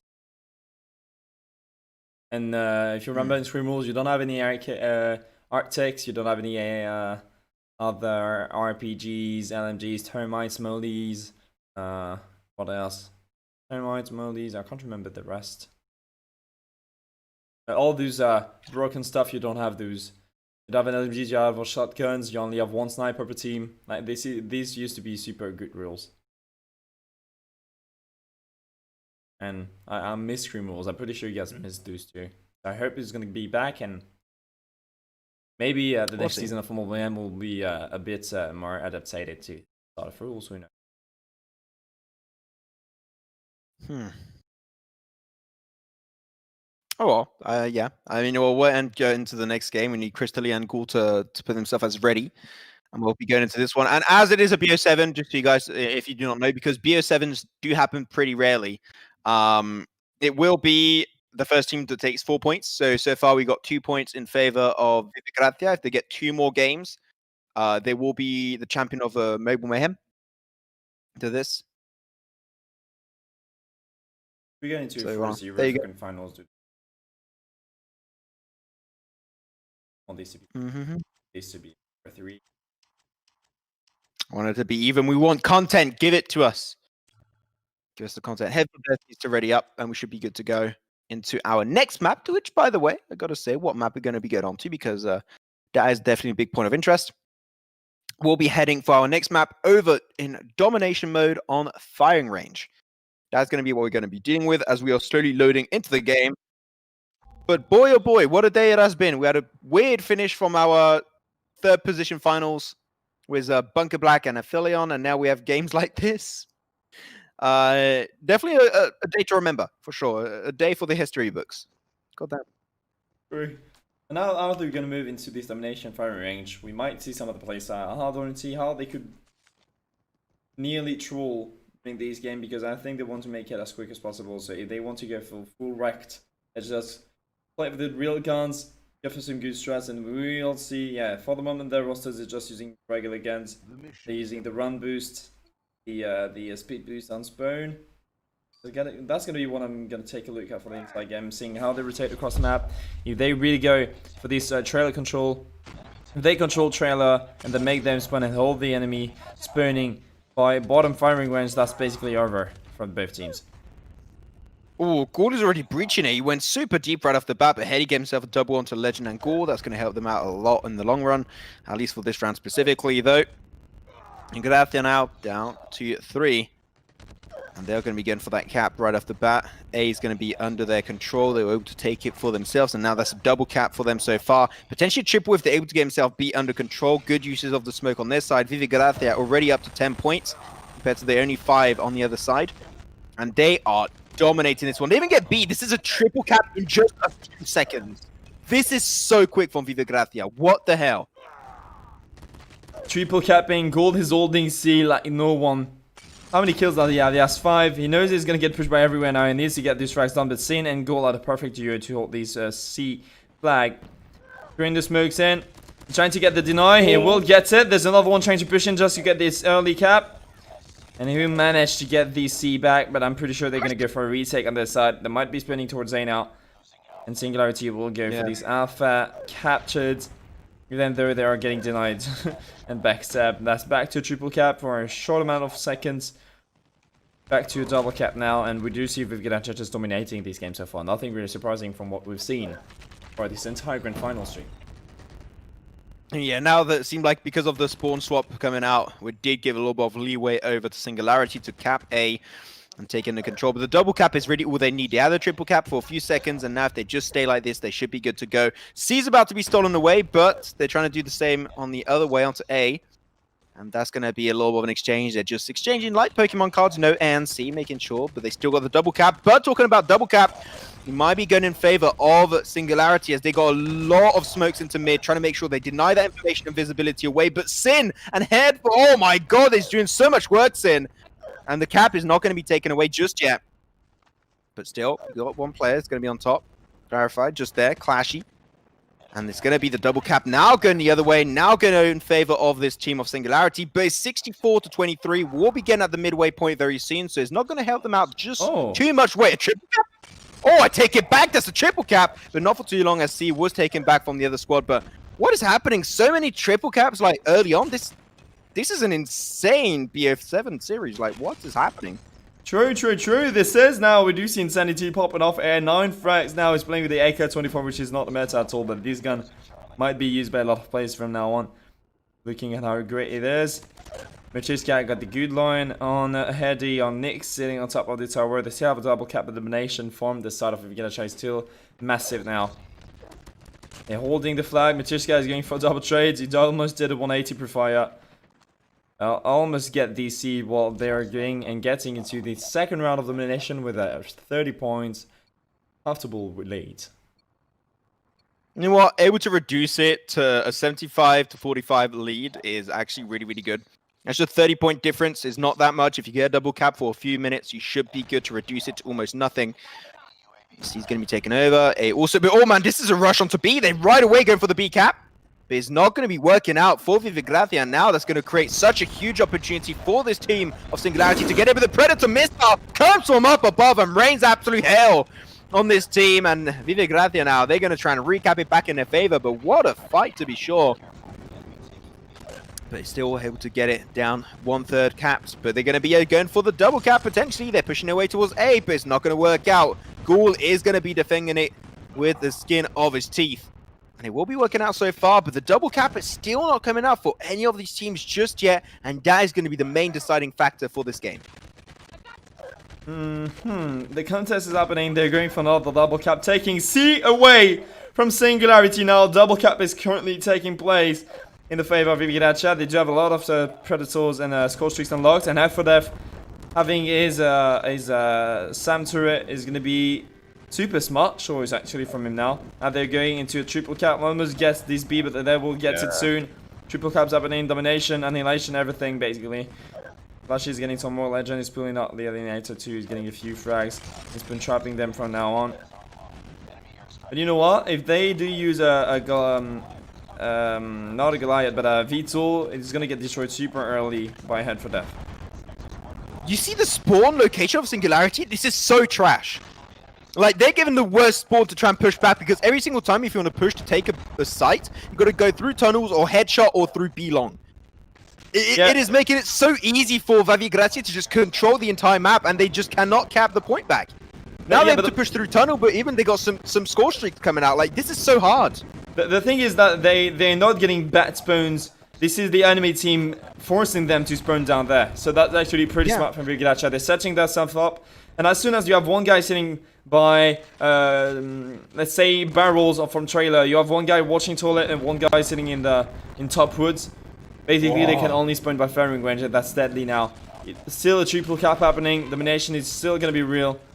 And dude, how crazy it is game now, where Vive Gracia will take this to a 3-0 and might be seeing a 4-0 series to take the win of this Mayhem Season 3. What is this? We thought it would be going to a 4-3 potentially as BO7, but we are 3-0. We are 3-0. One more round, one more point, and that is it. We'll be having our Mobile Mayhem champions, and it seems like it might just be Vive Gracia. Unless, and I really mean unless, Singularity are able to do the biggest comeback I have ever seen in my esports casting career, which seems like is not ready to happen just yet. Vive Gracia are just looking dominant, even just messing around with weird builds with like 5 snipers on standoff worked out for them. And yeah, there's like not much to really add there. It's just like, it's such a dominant force right now that there's not much to break down. They're just absolutely shredding the competition. And you also just talked about them forcing like a bad spawn onto Singularity, which is true. Like they used their cards so well, and they played them also so well. And like we know that now their spawn location is towards the B bomb site. You know, when you would play normally on Search and Destroy. Now we just got to hold on to the positions, hold on to headshot, hold on to tunnel, hold on to B long, and they will not be able to cap back the points. And they hold on to that triple cap for like so long. It just made it so easy. Like you cannot fight back. Singularity tried their best. There is no easy way to make it out of that spot. I'm in shock by how good Vive Gracia are playing right now. And people will say, and they always try to find reasons explaining how good they are just by saying they play on TVs, which is basically the way they call iPads on mobile gaming. And even more on a Call of Duty mobile. Yeah, I know. Hey. Okay. I'm not allowed. I'm not a pro player. I'm allowed. That's different. We're not pro players, and I'm not playing an iPad. I'm just casting from the iPad. So basically, I'm playing on this. The real players, phone players, but iPads are allowed to play the game as well. This is the device they decided to play on, and as I said in the video, if you guys saw that, we don't need to put energy into hating people or to support each other. So we don't care about people playing on iPads or iPhones or everything. When you're playing on console, let's say PS4 or Xbox, they are trash talking each other, but no one says, "Oh, this guy's a newbie. He's playing on a bigger screen than mine. He's playing on a plasma TV screen." That's not happening on other games. So what should we do that on He's mobile playing on gaming? the Samsung Smart Fridge. That's Remember, next upgrade. guys. Remember, haters will make you stronger, but support will make you unbeatable. So just go for support and don't care about haters. Anyways, with that said, potentially the last game of our BO7 series, potentially the last game of this season of European Mobile Mayhem is going to be coming down to this one. I already got a few point lead going over to Vive Gracia 4-4 now, actually going to be. So it's going to be heavily reduced. So it's going to be a close one, and I think that already we're seeing off the bat, oh la la, this is a strong Singularity coming to this game. They are ready to mess around, but Legend finds himself Insanity, the double frag for Crystally, and that's going to make such a nice entry point. And as I say that, they will be capping a few extra points for themselves. Singularity now on the back foot, not ready to full send it. They want to get back as a team, and now they are back as a team. They're going to go for the push, a 3-man push, but Sin initiates onto Heady, and now they're down to 2. They'd lose an extra bunch, and that is it. Singularity are getting absolutely shredded to pieces. And the point's going to be shifting in 10 seconds. It's going to go to the cliff side, which is going to be pretty close, pretty easy normally for this team of Vive Gracia to just jump onto it. And especially if you've got some score streaks, you will be strong. But it's so early on, I don't believe they have any score streaks just yet. Oh, back kill from Mistrisha. Oh, goddamn. Okay, we still got back kills. Now they have back trades and a revenge coming from them. Mistrisha is still going to play with the bat. I don't know what he's doing right now, but they're controlling this side. As Mighty seeking the corner, they're just rushing for these positioning. Headfoot F is going to be playing with the buy 15. He did well, and I saw a clip of him just going for a full 5-man retake, taking 5 or 6 players down from the enemy teams, going to break the spoons. That was crazy as hell. That was crazy as hell. Clean one indeed. Yeah, Singularity are just trying hard. They try to get these kills. But we do see Vive Gracia still winning and leading that game. Can Ghoul stop killing people with a freaking bat, please? Oh my... It is pretty fun, though. Oh, he did it again! Oh my god, it's Mitirska this time that did it. So absolutely insane stuff happening over here for Vive Gracia. They still got a few extra points. He's going to be shifting away in now just around 10 seconds. The points will be going in favor so far of this team. It's going to be Singularity. 50 points so far going over to the side of Vive Gracia. The point is about to shift in 3, 2, 1. It is there, but it's currently locked for the few initial seconds. 8 seconds to go.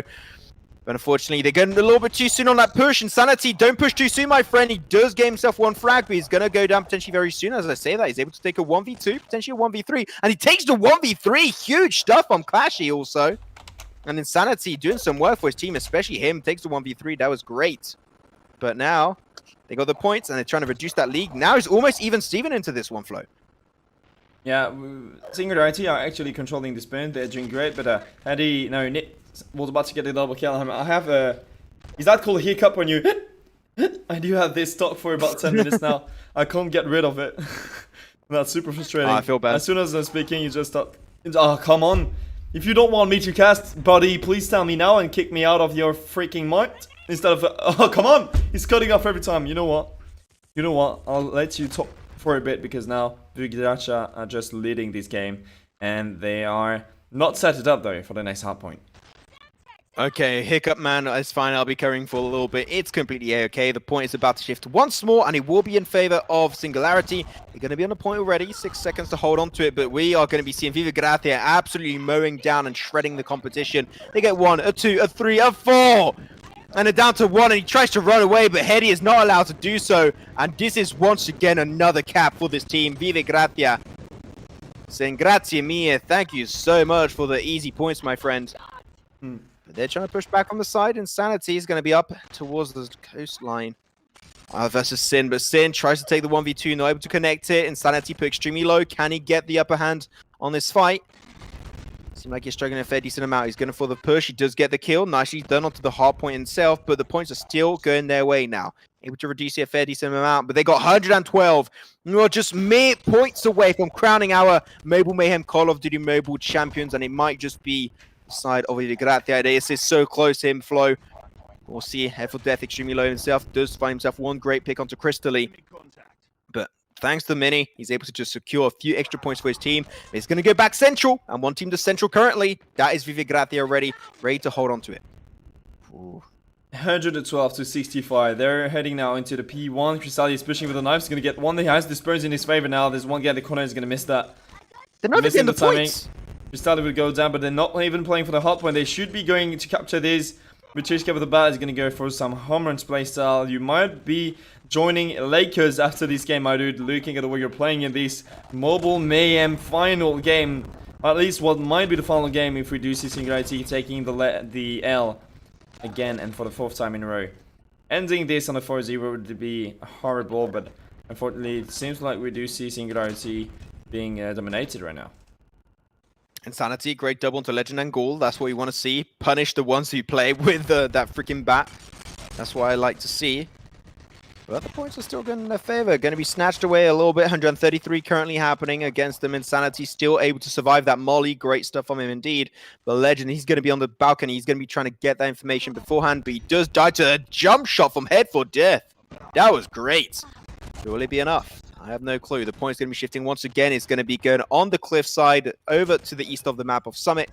One team's already up there. Is going to be once again Singularity. Just a few seconds to wait, and the point is now unlocked. The points are going to be coming their way.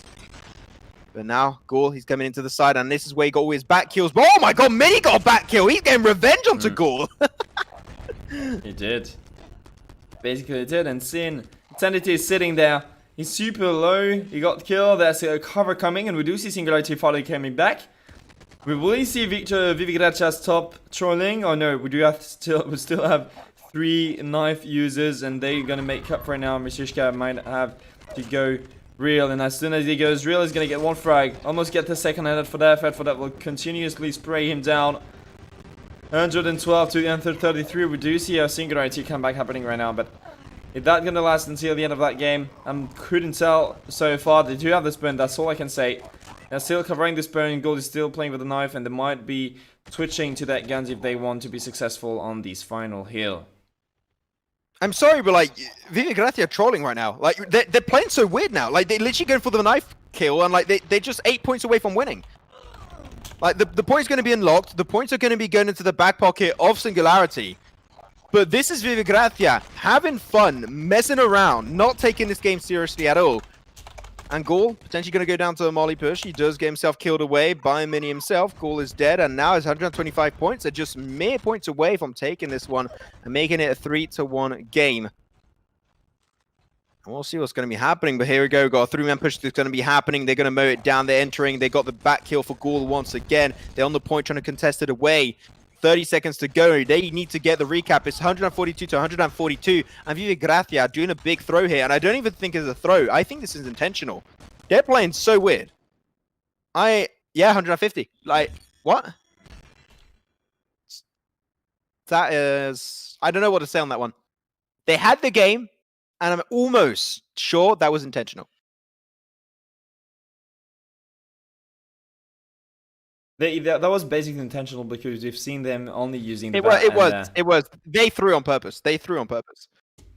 That's not cool. If you guys don't want to troll, don't do this in a final, in grand finals, guys. We're not even having fun watching you play like this because, come on, we like fair play, we like content, and I don't think that's only my point of view. Okay, I'm not including anyone from Mobile Mayhem. These aren't my words.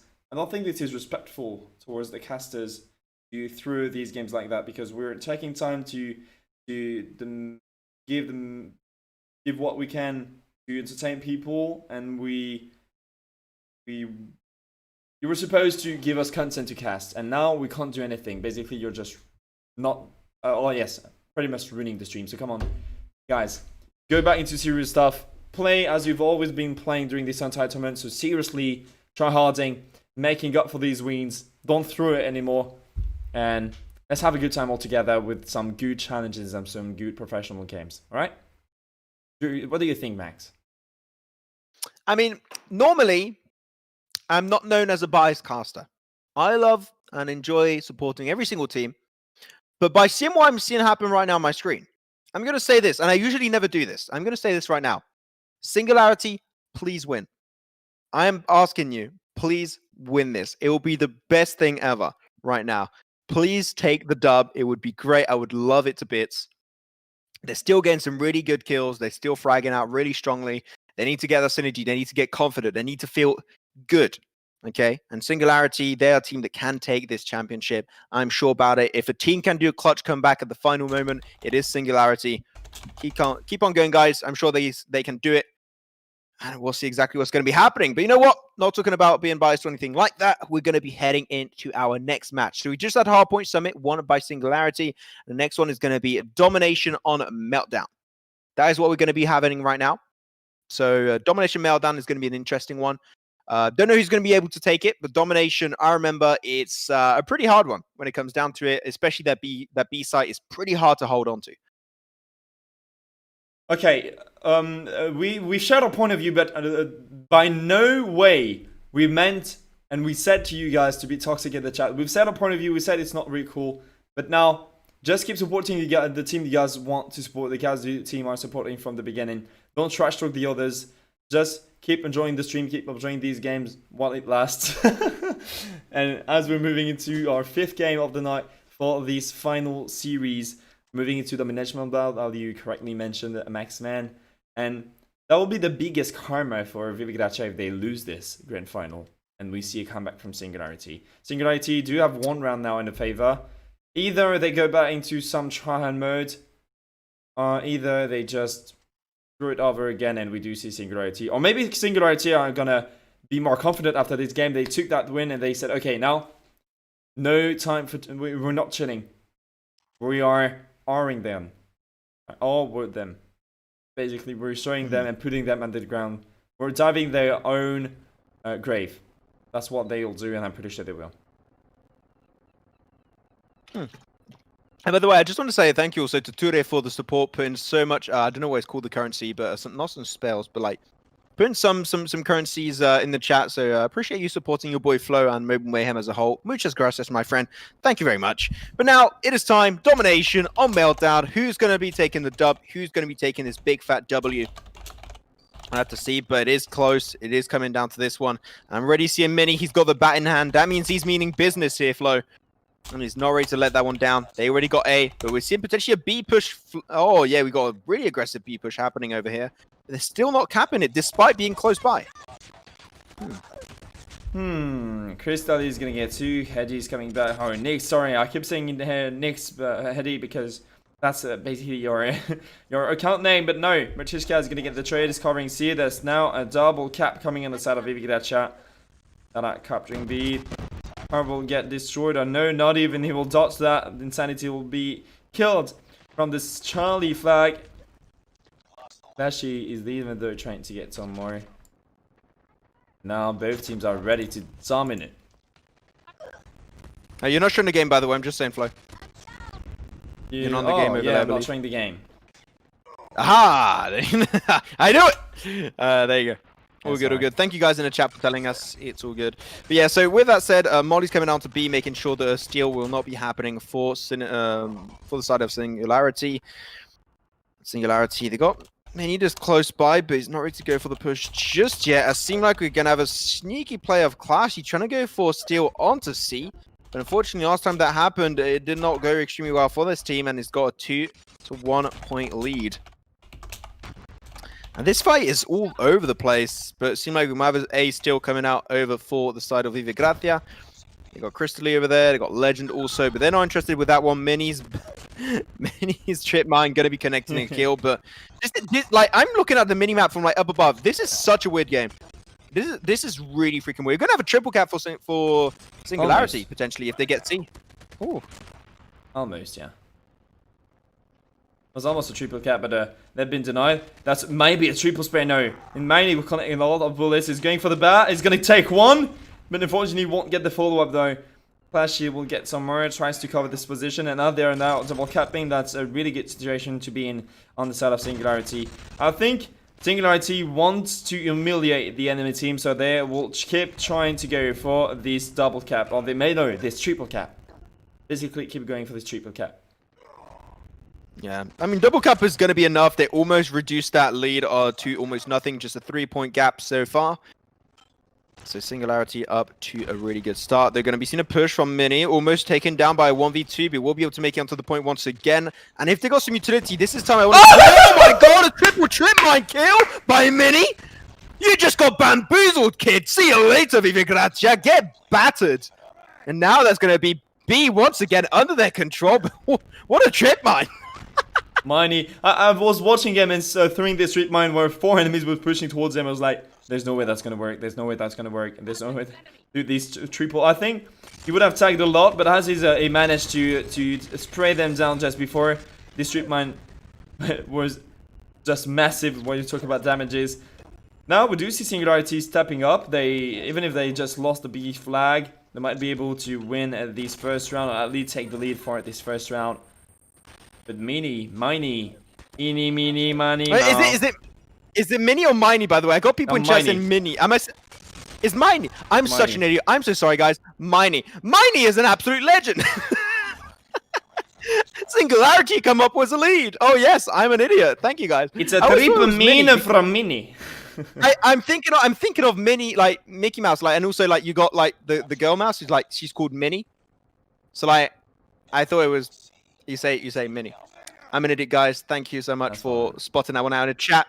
I will go and jump out the window after the Matter cast. what. We're gonna Mini keep on Cooper. going. Oh my, Miney. Makes me think of Harry Potter now. I'm gonna think of Hermione. Wingardium Leviosa. Okay, with that said, like, talking about Wingardium Leviosa, Singularity, they're going for Leviosa. They got themselves so many frags already. It's not Leviosa, it's Leviosa. Leviosa. Stin, that's a triple frag with a missile from up above. We got two-man push. The double cap is still in favor of Singularity, but Miney Triple back. this time gets the triple also. It's a triple back. It's Miney has 70 frags with 3 now. The Goliath, I think it's a bit early for him to use it because he's gonna get destroyed straight away. That was a super bad decision making from me now. Showing and throwing the Goliath so early into the round. You need to keep it for the end of this round because this is where there's the most pressure and they are trying the hardest to go for the B. Oh, Legend slides in, takes Insanity down. He's just sitting on this B now. Might be able to take it on his own. And yes, they will. Vive Gracia will grab this B flag now and they try to hold it as long as possible because reminder, if they do win this game, they win the series and they earn the 3rd spot of the Mobile Mayhem Season 3 League. Oh man, this is an aggressive push. They're all on top of this point. They can get like some utility, some grenades, some mollies or something. It will be huge. Head for Death gets a double. It's actually a little bit more, but Mitishka says a big fan no, that's a triple cap. Over to Vive Gracia. Still 50 points, that's all they need. They need to go for the cap, but despite them spawning on top of A, they're just not allowed to cap it back in their favor. They almost got still on to C, but some utility will be coming up on the minimap, so that's going to be raining up from up above. We've got a helicopter high in the skies that... Wait, the helicopter's like inside the tower? What? This is not very family friendly. Really? Okay, this is fine. It was actually inside like the nuclear tower. That was an interesting one, but you know what? We shall not talk about that. We shall forget all about that. 112-point lead. Once again, if they take themselves a few extra points, Vive Gracia will be our Mobile Mayhem champions. We need a double cap right here, right now, coming out from this team of Singularity. If they're not able to do it, it will be game over. Some more utility comes up from up above. That's Legend and Sin. Both of them together able to make it up and potentially securing this tournament, this championship for their squad. Head for Death, he's got the Goliath right on top of him, and he's going to be going for an aggressive push. He's going to go for that because Sally is going to get flash finally, man. He takes the Goliath down. Then I have to go right now for this B cap. Oh. They do have proof. Okay, they do have the caps now. And correct me if I'm wrong. Yes, they need to go for a triple cap, otherwise they just lose this game. So they just need this triple cap. I don't think so. Oh no, wait, I don't think so. I think if they just stand with the double cap, I think they're good. I think they're good. They They're just good. need Sorry, the double cap and not lose it. I misread. Yeah, I misread. I was about I'm sorry. to say. They just need to stay on this one, and if they just keep the double cap, it will be huge. Down to 1, some utility, great Molotov on top of B. They can't steal the cap, and the backstab from one of their players is going to be huge. It's going to be clashy. Crystal those going to get the reverse engage, the reverse sweep, and they got to keep on chucking all of their utility, all of these grenades on the point itself. 138 to 133. And it's going to be down to this double cap, but A is potentially getting stolen away. But as I said that, it was getting not stolen away anymore. Gotta go for the push. Where are they? The Goliath puts it huge, and they get 140 to 139. We need the double cap once again. Gol gets a triple, and that triple will be sealing this fate. This will be normally a game going over to Vive Gracia, and they will be your champions unless a last-second cap comes again. But it's just not going to happen. We have options above of Singularity. Taking this win, Vive Gracia managed to take a 4-1. GG's in the chat for everyone. Big GG to Singularity for trying that hard. That was a super close game. They almost got that back. That was unfortunate that they got the triple cap in the end. And that's the revote cap. Am I ready to read chat real quick, Flo? In the podcast chat. Because wait a minute. Did the stream end? Did the stream end? The stream just ended and it's reconnecting now. Okay. Okay. Just reconnecting, yeah. So just go for that reconnect. I'm sorry guys about that stream. The stream crashed. That was basically the worst timing ever. I can't really tell.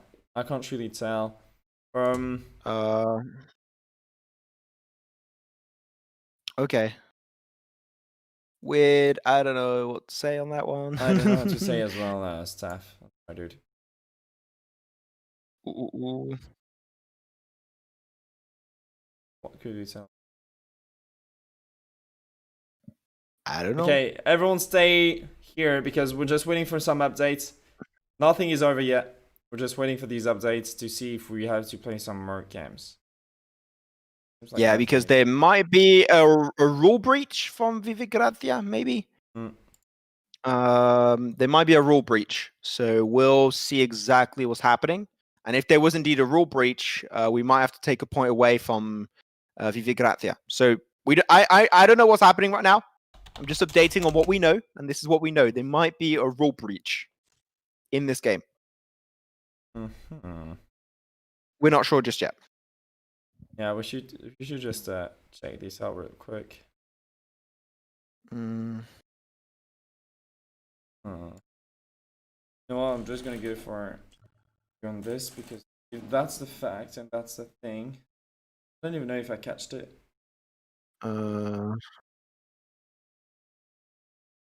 Okay, I don't know. Maybe try. Replay. Keep on talking. Okay. Are we by the way, I'm going to ask Roning if we're allowed to talk about what the rule breach potentially is to try and expose what's happening.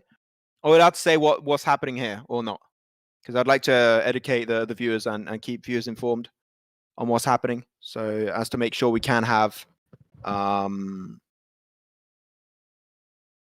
some extra information for you guys at home. Yeah, sorry for that. It's a little bit weird. Okay, so apparently Ronnie just updated me. So there's a ruling that says they have used emotes, which is banned. You can't use emotes. That's banned. And apparently they might have used some. And if they did, then they can actually lose that point of that game. I don't know if it's just the point of the game or the entire event. No, it's not. It's just a map. They're losing the map, which they get DQ. It's just a map. So okay. Basically, the second, we saw the first game Hardpoint as a 1-0 for Vive Gracia. The second one, they search and destroy when they were using the Arctic. They used emotes, so they're getting DQ from that game. According to what I know right now, and I'm just waiting for Ronnie to confirm it. So what I think is going to be happening now, they're just trying to confirm that they used the emotes. If they did, that's going to be a DQ. So basically, they losing one round, and they losing one map, so that's back to 1-1. So that makes 3-2 for Vive Gracia. Instead of 4-1, that's 3. But we're just waiting for you to confirm it. I don't even know which one that was. I don't know who pointed that out, but I'm looking around now. Trying to watch on the.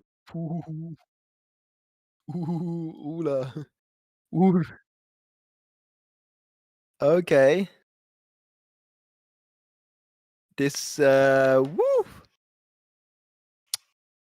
interesting. We shall wait for an official response. We do not know what is happening. People in the chat saying karma. Oof. Man, what a night. What a good evening of COD Mobile Esports, guys. Are you having fun? Because I'm having a hell of a good time, boys.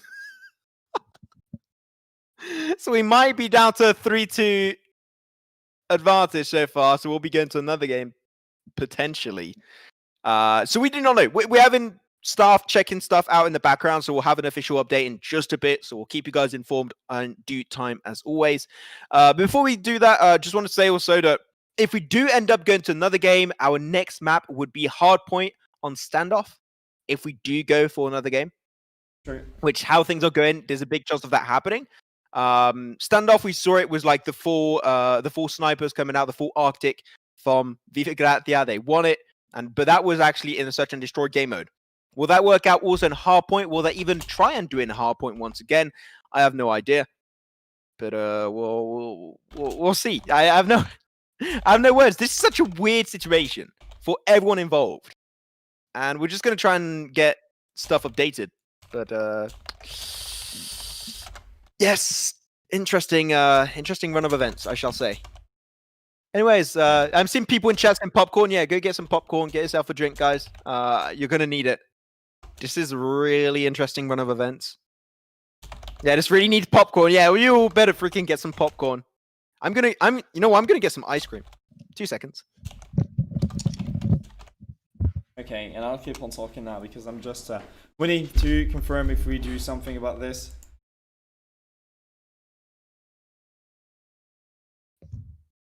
You know what, guys? We're gonna go on a short break just to figure that out, and then we'll see what we do. Okay, we'll be back in a few seconds for some clarification about this. So we'll be back after.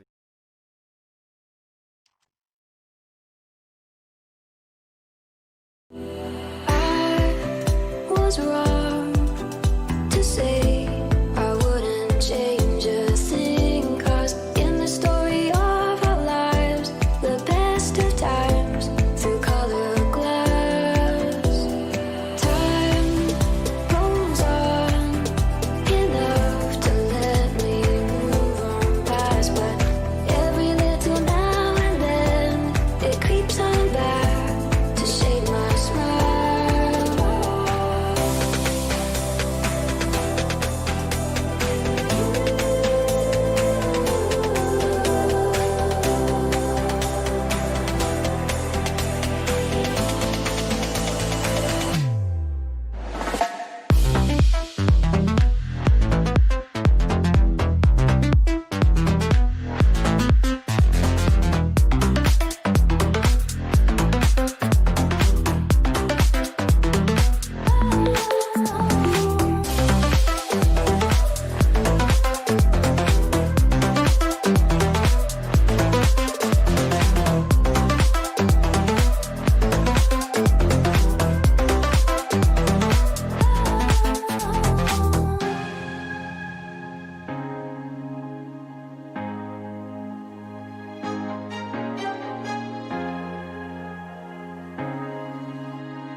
Some days there's no one else who loves me like you used to.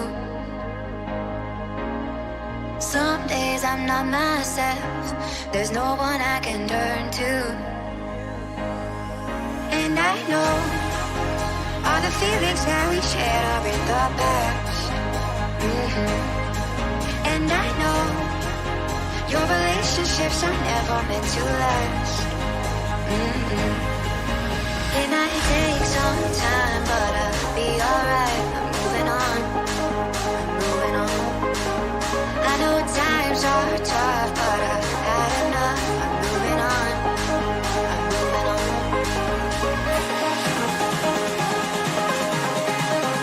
Moving on, moving on. I know times are tough, but I've had enough. I'm moving on, I'm moving on.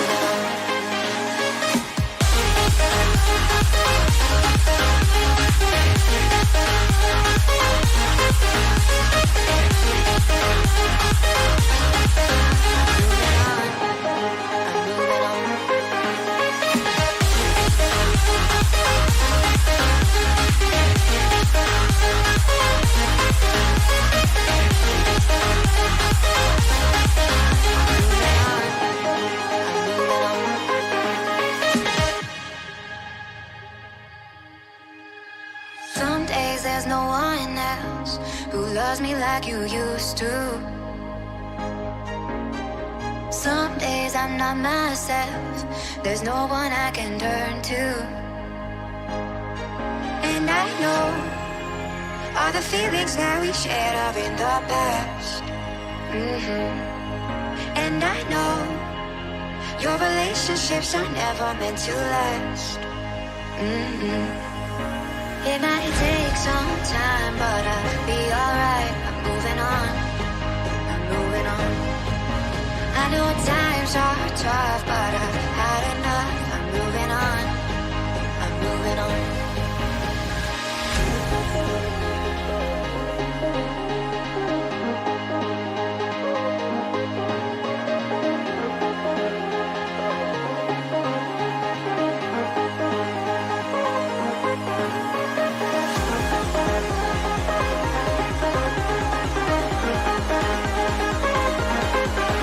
I know times are tough, but I've had enough. I'm moving on, I'm moving on.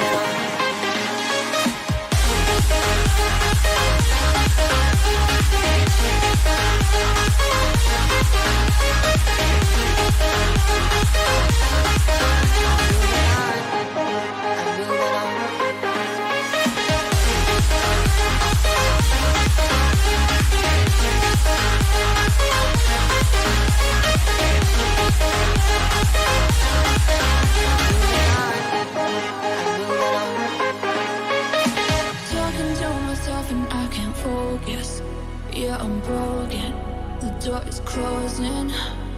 Wanna be a part of something more than this. I've lost control of it. Oh, seeing the stars reminds me of you. Oh, oh, oh. You left me with scars, but I know that one day you'll see it through. You'll see it through. You'll see it through. Yeah. You'll see it through. You'll see it through. We're gonna live forever, forever. The afterlife. We're gonna live forever, forever. The afterlife.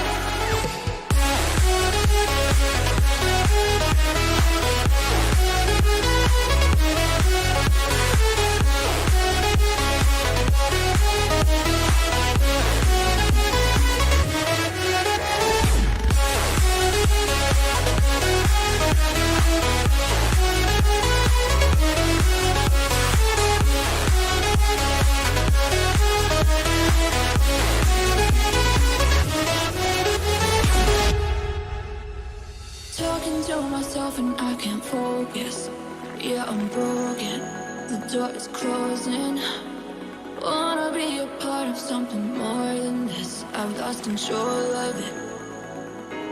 Oh, seeing the stars reminds me of you. Oh, oh, oh. You left me with scars, but I know that one day you'll see it through.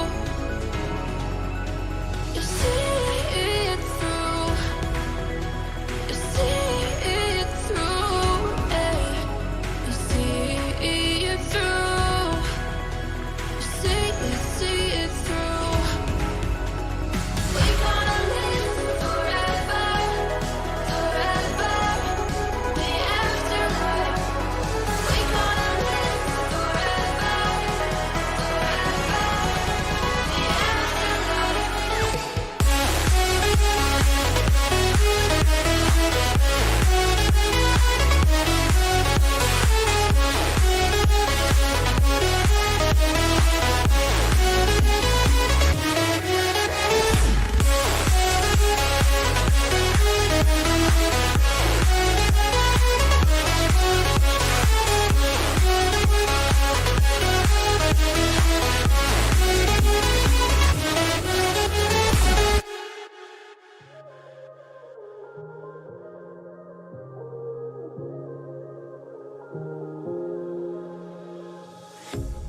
A pair of jeans, a shirt or two. We didn't pack as if we weren't going back. It doesn't matter if it's true. I've got a feeling love will give us what we lack. The world is waiting up. The world is waiting half a step beyond our door. Yeah. And if it's not enough, I wanna see the stuff the world has got in store. I wanna take it all in, I'm falling. The cityscape by night, wanna catch in my photos. Where you go, every corner twice as bright. They'll be my treasures forever. When I can't hold you tight, I'll see the Stockholm lights. The Stockholm lights, the Stockholm lights.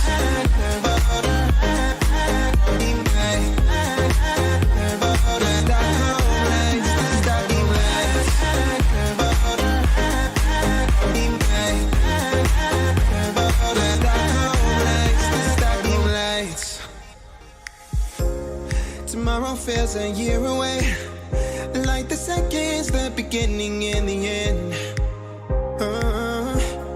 But if in time it's yesterday, your picture's gonna bring it home to me again. The world is waiting up. The world is waiting half a step beyond our door. And if it's not enough, I wanna see the stuff the world has got in store. I I wanna take it all in, I'm falling. The cityscape by night, wanna catch in my photos. Where you go, every corner twice as bright. They'll be my treasures forever. When I can't hold you tight, I'll see the Stockholm lights. The Stockholm lights, the Stockholm lights.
Hey guys, so thanks so much already for waiting. It is a little bit of a weird time right now, as you guys might have expected. We got some really weird stuff happening on our end. But after thorough review from our admin team, it has come to our conclusion that there was indeed some emotes being used on our second game that was Standoff, Search and Destroy by the team of Vive Gracia. Because it goes up against the rule set, that means that 1 point is taken away from Vive Gracia and will be awarded over to Singularity. That is an official decision by the mod team, and we'll be following through on that decision, which means that so far in the ruling of the teams and of this tournament, we are currently 3-2 in favor of Vive Gracia, and we'll be going over to our next game, which is going to be Hardpoint on Standoff. I know this is a decision that maybe some people are going to be against, not happy with, but it is in a rule set, and unfortunately, Vive Gracia did breach that rule set, so we do have to take action on it. So now 3-2, and we'll be heading into our next match of Hardpoint Standoff. So it is back in game, baby. We still do not have our champion. It could be anyone. It could be Singularity. It could be Vive Gracia. It's going to be extremely close, and we're ready to get back into the action, baby. So you know what? Talking about the drama and everything, let's go back into the action. Let's focus on what we're here for, some good old Call of Duty mobile action. Where's your boy, Flo? Once again, it's his birthday. Spam in the chat. Happy birthday, Flo. Let's freaking go. Yeah, the thing is, now, even if that's a DQ, you've mentioned it, Vive Gracia is still one map away from taking this one from Grand Finals. So, there are basically three different scenarios that we can go through right now. The first one will be a comeback from Singularity. I'm not making a ranking out of the most obvious scenarios. Just hear me right. One of these scenarios could be Singularity winning 2 rounds in a row, 2 maps in a row, that because they got confidence back thanks to this DQ, and like they said, okay, now we have to get into some real stuff and we have to destroy these guys. The second scenario could be Vive Gracia taking this easily to a 4-2. So giving and just winning this next match, Hardpoint and Standoff.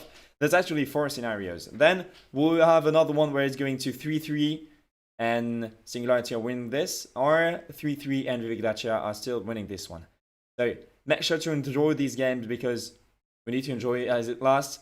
That was a strange mobile Mayhem season, that's true. But we won't give up on that one so far. We'll wait for updates and stuff. Hope you guys are all having a great time, even though you might think that the chat was more entertaining than some of these games. I do understand that point of view. And you know what? We're moving into the next game. Almost every player's already in the lobby, so we might be heading straight into this search and this Hardpoint and Standoff. Thank you guys all for their happy birthdays in the chat. I appreciate that so much. And you know what? I'm gonna tell something about my private life. I'll have my best gift ever in about, I say, 5 hours. Yeah, the best gift I could have ever asked for is going to be in 5 hours. Because if you guys didn't know, I moved away from France, from Paris, and I'm now on a French island, Caribbean island, located in the Domination. So if you guys don't know where that is, it's out the southeast of South Africa. And the best gift is just coming and landing in about 5 hours. And this is basically my girlfriend just joining me for about 3 weeks here. 10,000 kilometers away from France. So I'm super happy about it. And this is why keeping the head up, keeping the chin up, and we're stepping into this 5th game of tonight's stream. And tonight, final series between Vive Gracia and Singularity. This Hardpoint is starting well, and we do see Vive Gracia taking some points right off the start, Maxman. Yeah, they're going to be up to already an 11-point lead. Singularity, they're going to have to try and fight back for it. Head for this and Insanity, both going to be taken down instantly. When one team from Singularity, they're sending themselves forward one by one, and that's not going to make things easy for them. It's actually making things easy for the side of Vive Gracia. Let's not forget, they are currently in 3-2. If they win this, Vive Gracia will at the end be crowned the champions, hopefully. They do not emote this time around, and we should be good to go. Crystally into the backside, going to go for the push onto Miney. Miney is going to be backstab Crystally, going to be connecting that kill. 35-0 on just his first hardpoint. Singularity, they are struggling a fair decent amount. 1v2 from Gaul onto Hedy and Insanity also. This is just looking damn easy in the long run. No backside engage. Gaul going to get another frag from behind, protecting all of the angles of this hardpoint. And now they're trying their best to go for the next one, which is going to be towards this gas station area. Few frags for Clashy. Gets a double and 1 kill for Insanity. That 3 kills so far. The point is about to unlock. 1 minute to go. You need to try and catch up to that 50-point deficit and try and make it up and qualify. We do see Clashy being in such a great position. He's about to get a double. It's choking the second one there, but the side is simply contested. Even if we have a massive lead coming on the side of Vive Gracia. Nyx is stepping in, getting both players out of this hardpoint, and now they need to hold this petrol station in this back alley. This is where everyone's going to push. The smoke is really well used. Here, Magicka will push through and get another kill. The side is still being defended by 2 players from Singularity. He's going to get 1 down with this spray. Insanity is going to fall to Cristaldi, and this side is heading towards this side of Vive Gracia back now, leading the game for over 40 points. This is a great lead for them. They might be taking sort of an advantage now in this Hardpoint Standoff 6th game of the night. But I do know that Singularity will be going for this rotation a bit earlier, because now they're messing up with these bones flips. They're messing up, and the Slayers are doing their job, but not enough for them to permit this easy control of this Hardpoint. Head for death will climb the ladder. Take Sin down. Pretty sure that will happen. Oh no, Sin gets the 180 with a nasty spray. Still goes for the contest. We'll get a suicide kill with the RPG, and now that's still a contest coming from both teams, and Vive Gracia still holding this hardpoint. Yeah, Vive Gracia absolutely dominating the competition in this one. Singularity not able to do anything. This was the spawn of Singularity also, and yet they were not able to defend that point. Currently almost 93-2-1. There you go, 90-point breach so far. Just a few points away, 60 points, and they will be taking the title once again for the 2nd time, which is going to be not many teams able to say that. They are just going for a wild spread. And I'm seeing Singularity. They're falling apart. They are... I don't know what's happening for the side of Singularity. They're sending it like forward in really weird ways. They're always like sending it as like 1 by 1 by 1 by 1. And they are struggling to get any big point of interest. Sing gets a triple frag onto the side of Singularity. And this should be it. We only got 30-point difference. And they will be taking this one. It's all going to be down to this final hardpoint location. Is going to go back in favor of this other team, and it's going to be for Vive Gracia. Once again, they predicted, they knew where it was going to go, they knew the shift and they are already on top of it now, just a few seconds away, and Singularity trying their best. They need to regroup. If they regroup, they can maybe take it. If they don't do so, it will be dead in the egg. So let's see if they can make it happen for this final hardpoint. Yeah, just need 15 more points out of this to get this win, make it 10 now. I don't see how Singularity can come back from this, and they do. That's going to be the greatest comeback of history, and Singularity are known as the comeback masters, but now that's over the pose and over the skills, and easy as that, Singularity losing against Vive Gracia and giving this 4th round to VG, which will be the grand winners of the Mobile Mayhem Season 3 EU League. Hope you guys all enjoyed that. What do you have to say, Max, about this game? Well, that was just a stomp on that one for Vive Gracia. They take it 4-2. So GG well played to Vive Gracia. But also I want to say GG well played, to all the teams that did play today. We had a great matchup at the start from Bunker Black and Aphelion. There was a great matchup to see happen. And also GG well played to both Singularity and Vive Gracia. They both made it as the top 4 of the European Mobile Mayhem tournament, which is a great achievement on its own. But at the end of the day, there can only be one winner, and that winner happens to be Vive Gracia. So GG well played to them. Hopefully a little bit less 5-man Arctic in the future. That's what I'm hoping for at least. But still, they took the game. They are the kings of this one. And they're playing some fantastic Call of Duty Mobile, I do have to say. So GG well played to them. Just chill out on the emotes from time to time. Yeah, chill out on the emotes. This is what is going to close and sum up this entire season, my dudes. Contests, challenges, team fighting and tryharding. And this is all we like from professional scene. Even if there's been a lot of quacks during that season. If I don't know if that's an English word, but in French we say that. A lot of quacks. Do you confirm it, Max? I can confirm it. Yes, You I can do confirm confirm it. Yes. So, yeah. Hope you guys enjoyed that. I know that it was tough, it was rough, it was hard, but we made up for it. We finished this season 3, Mobile Mayhem League, and I hope that the next season is gonna be even better than this one. With new rules, new rule sets, new weapon bans, new scrim rules maybe. Imagine if we mixed the champ rules and the scrim rule, that could be crazy. Or even though, maybe a phone only. That will be announced soon if that's the case, but don't worry guys, you will have to keep and be informed by following the Mobile Mayhem Twitter, joining the Mobile Mayhem Discord server as well. A few things we have to talk about though are the All-Stars Mobile Mayhem match and series that will be taking place on December 29th. Actually, on EU, you will have both teams being led by 2 content creators. The first team is going to be led by Ammo from YouTube, basically Owen, and the other one by Tubrulele. And you guys have the power to decide whoever you want to see play during these games. You have to pick 2 players from Mobile Mayhem for each team. The link will be spammed, and I'm spamming it right now in the chat, my dudes. So make sure to click on this, support the guys, and support the players you want to see being part of that tournament. Make sure to do this. And the other thing you guys need to do is to subscribe and go for the qualifiers as well. The link is being dropped as well in the chat if you guys want to know and be part of the qualified teams. Alright, I'll do stuff. Vote for this. Make sure to click on those links. Hope you guys all enjoyed that. Next season, new rules, new maps in the map pool. Phone only back on January 12th. That is all we had to say. And before we shut this stream down, Max, man, if you have anything else to say, I'll be happy to let you close. But all I have to say really is thanks so much everyone for having me on the show. I got to say also, of course, I will be saying Miney instead of Mini from here on out. So that's fine. We got that fixed. Thank you very much for the shout out in the chat.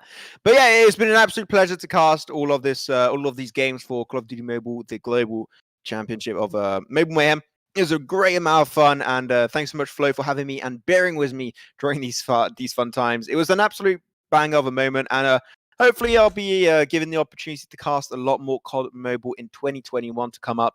And yeah, hopefully I'll see you guys on the other side, and have a great rest of your evening, and have a good one, guys. He said it all. Max, man, and Force one on the mic. It's over for us now. Hell yeah. See you, everyone. Oh no, wait. I forgot about something. Let's show the champion screen. We need to show the champion screen. Luke, Grant. I'm sorry, I'm forgetting a lot. Champion screen. Show the champion screen on the first place, Singularity, and the second one, Aphelion taking the third spot by winning 3-2 against Banker Black. That was crazy. The results are gonna be shown on the stream as well. Banker, Aphelion, 3-2 for Aphelion, and 4-2 for Singularity. Hope you guys all enjoyed this. This time, it's really over. We'll be back on December 29th for the All-Stars game, and on January 12th for the next season of Mobile Mayhem. See you, everyone.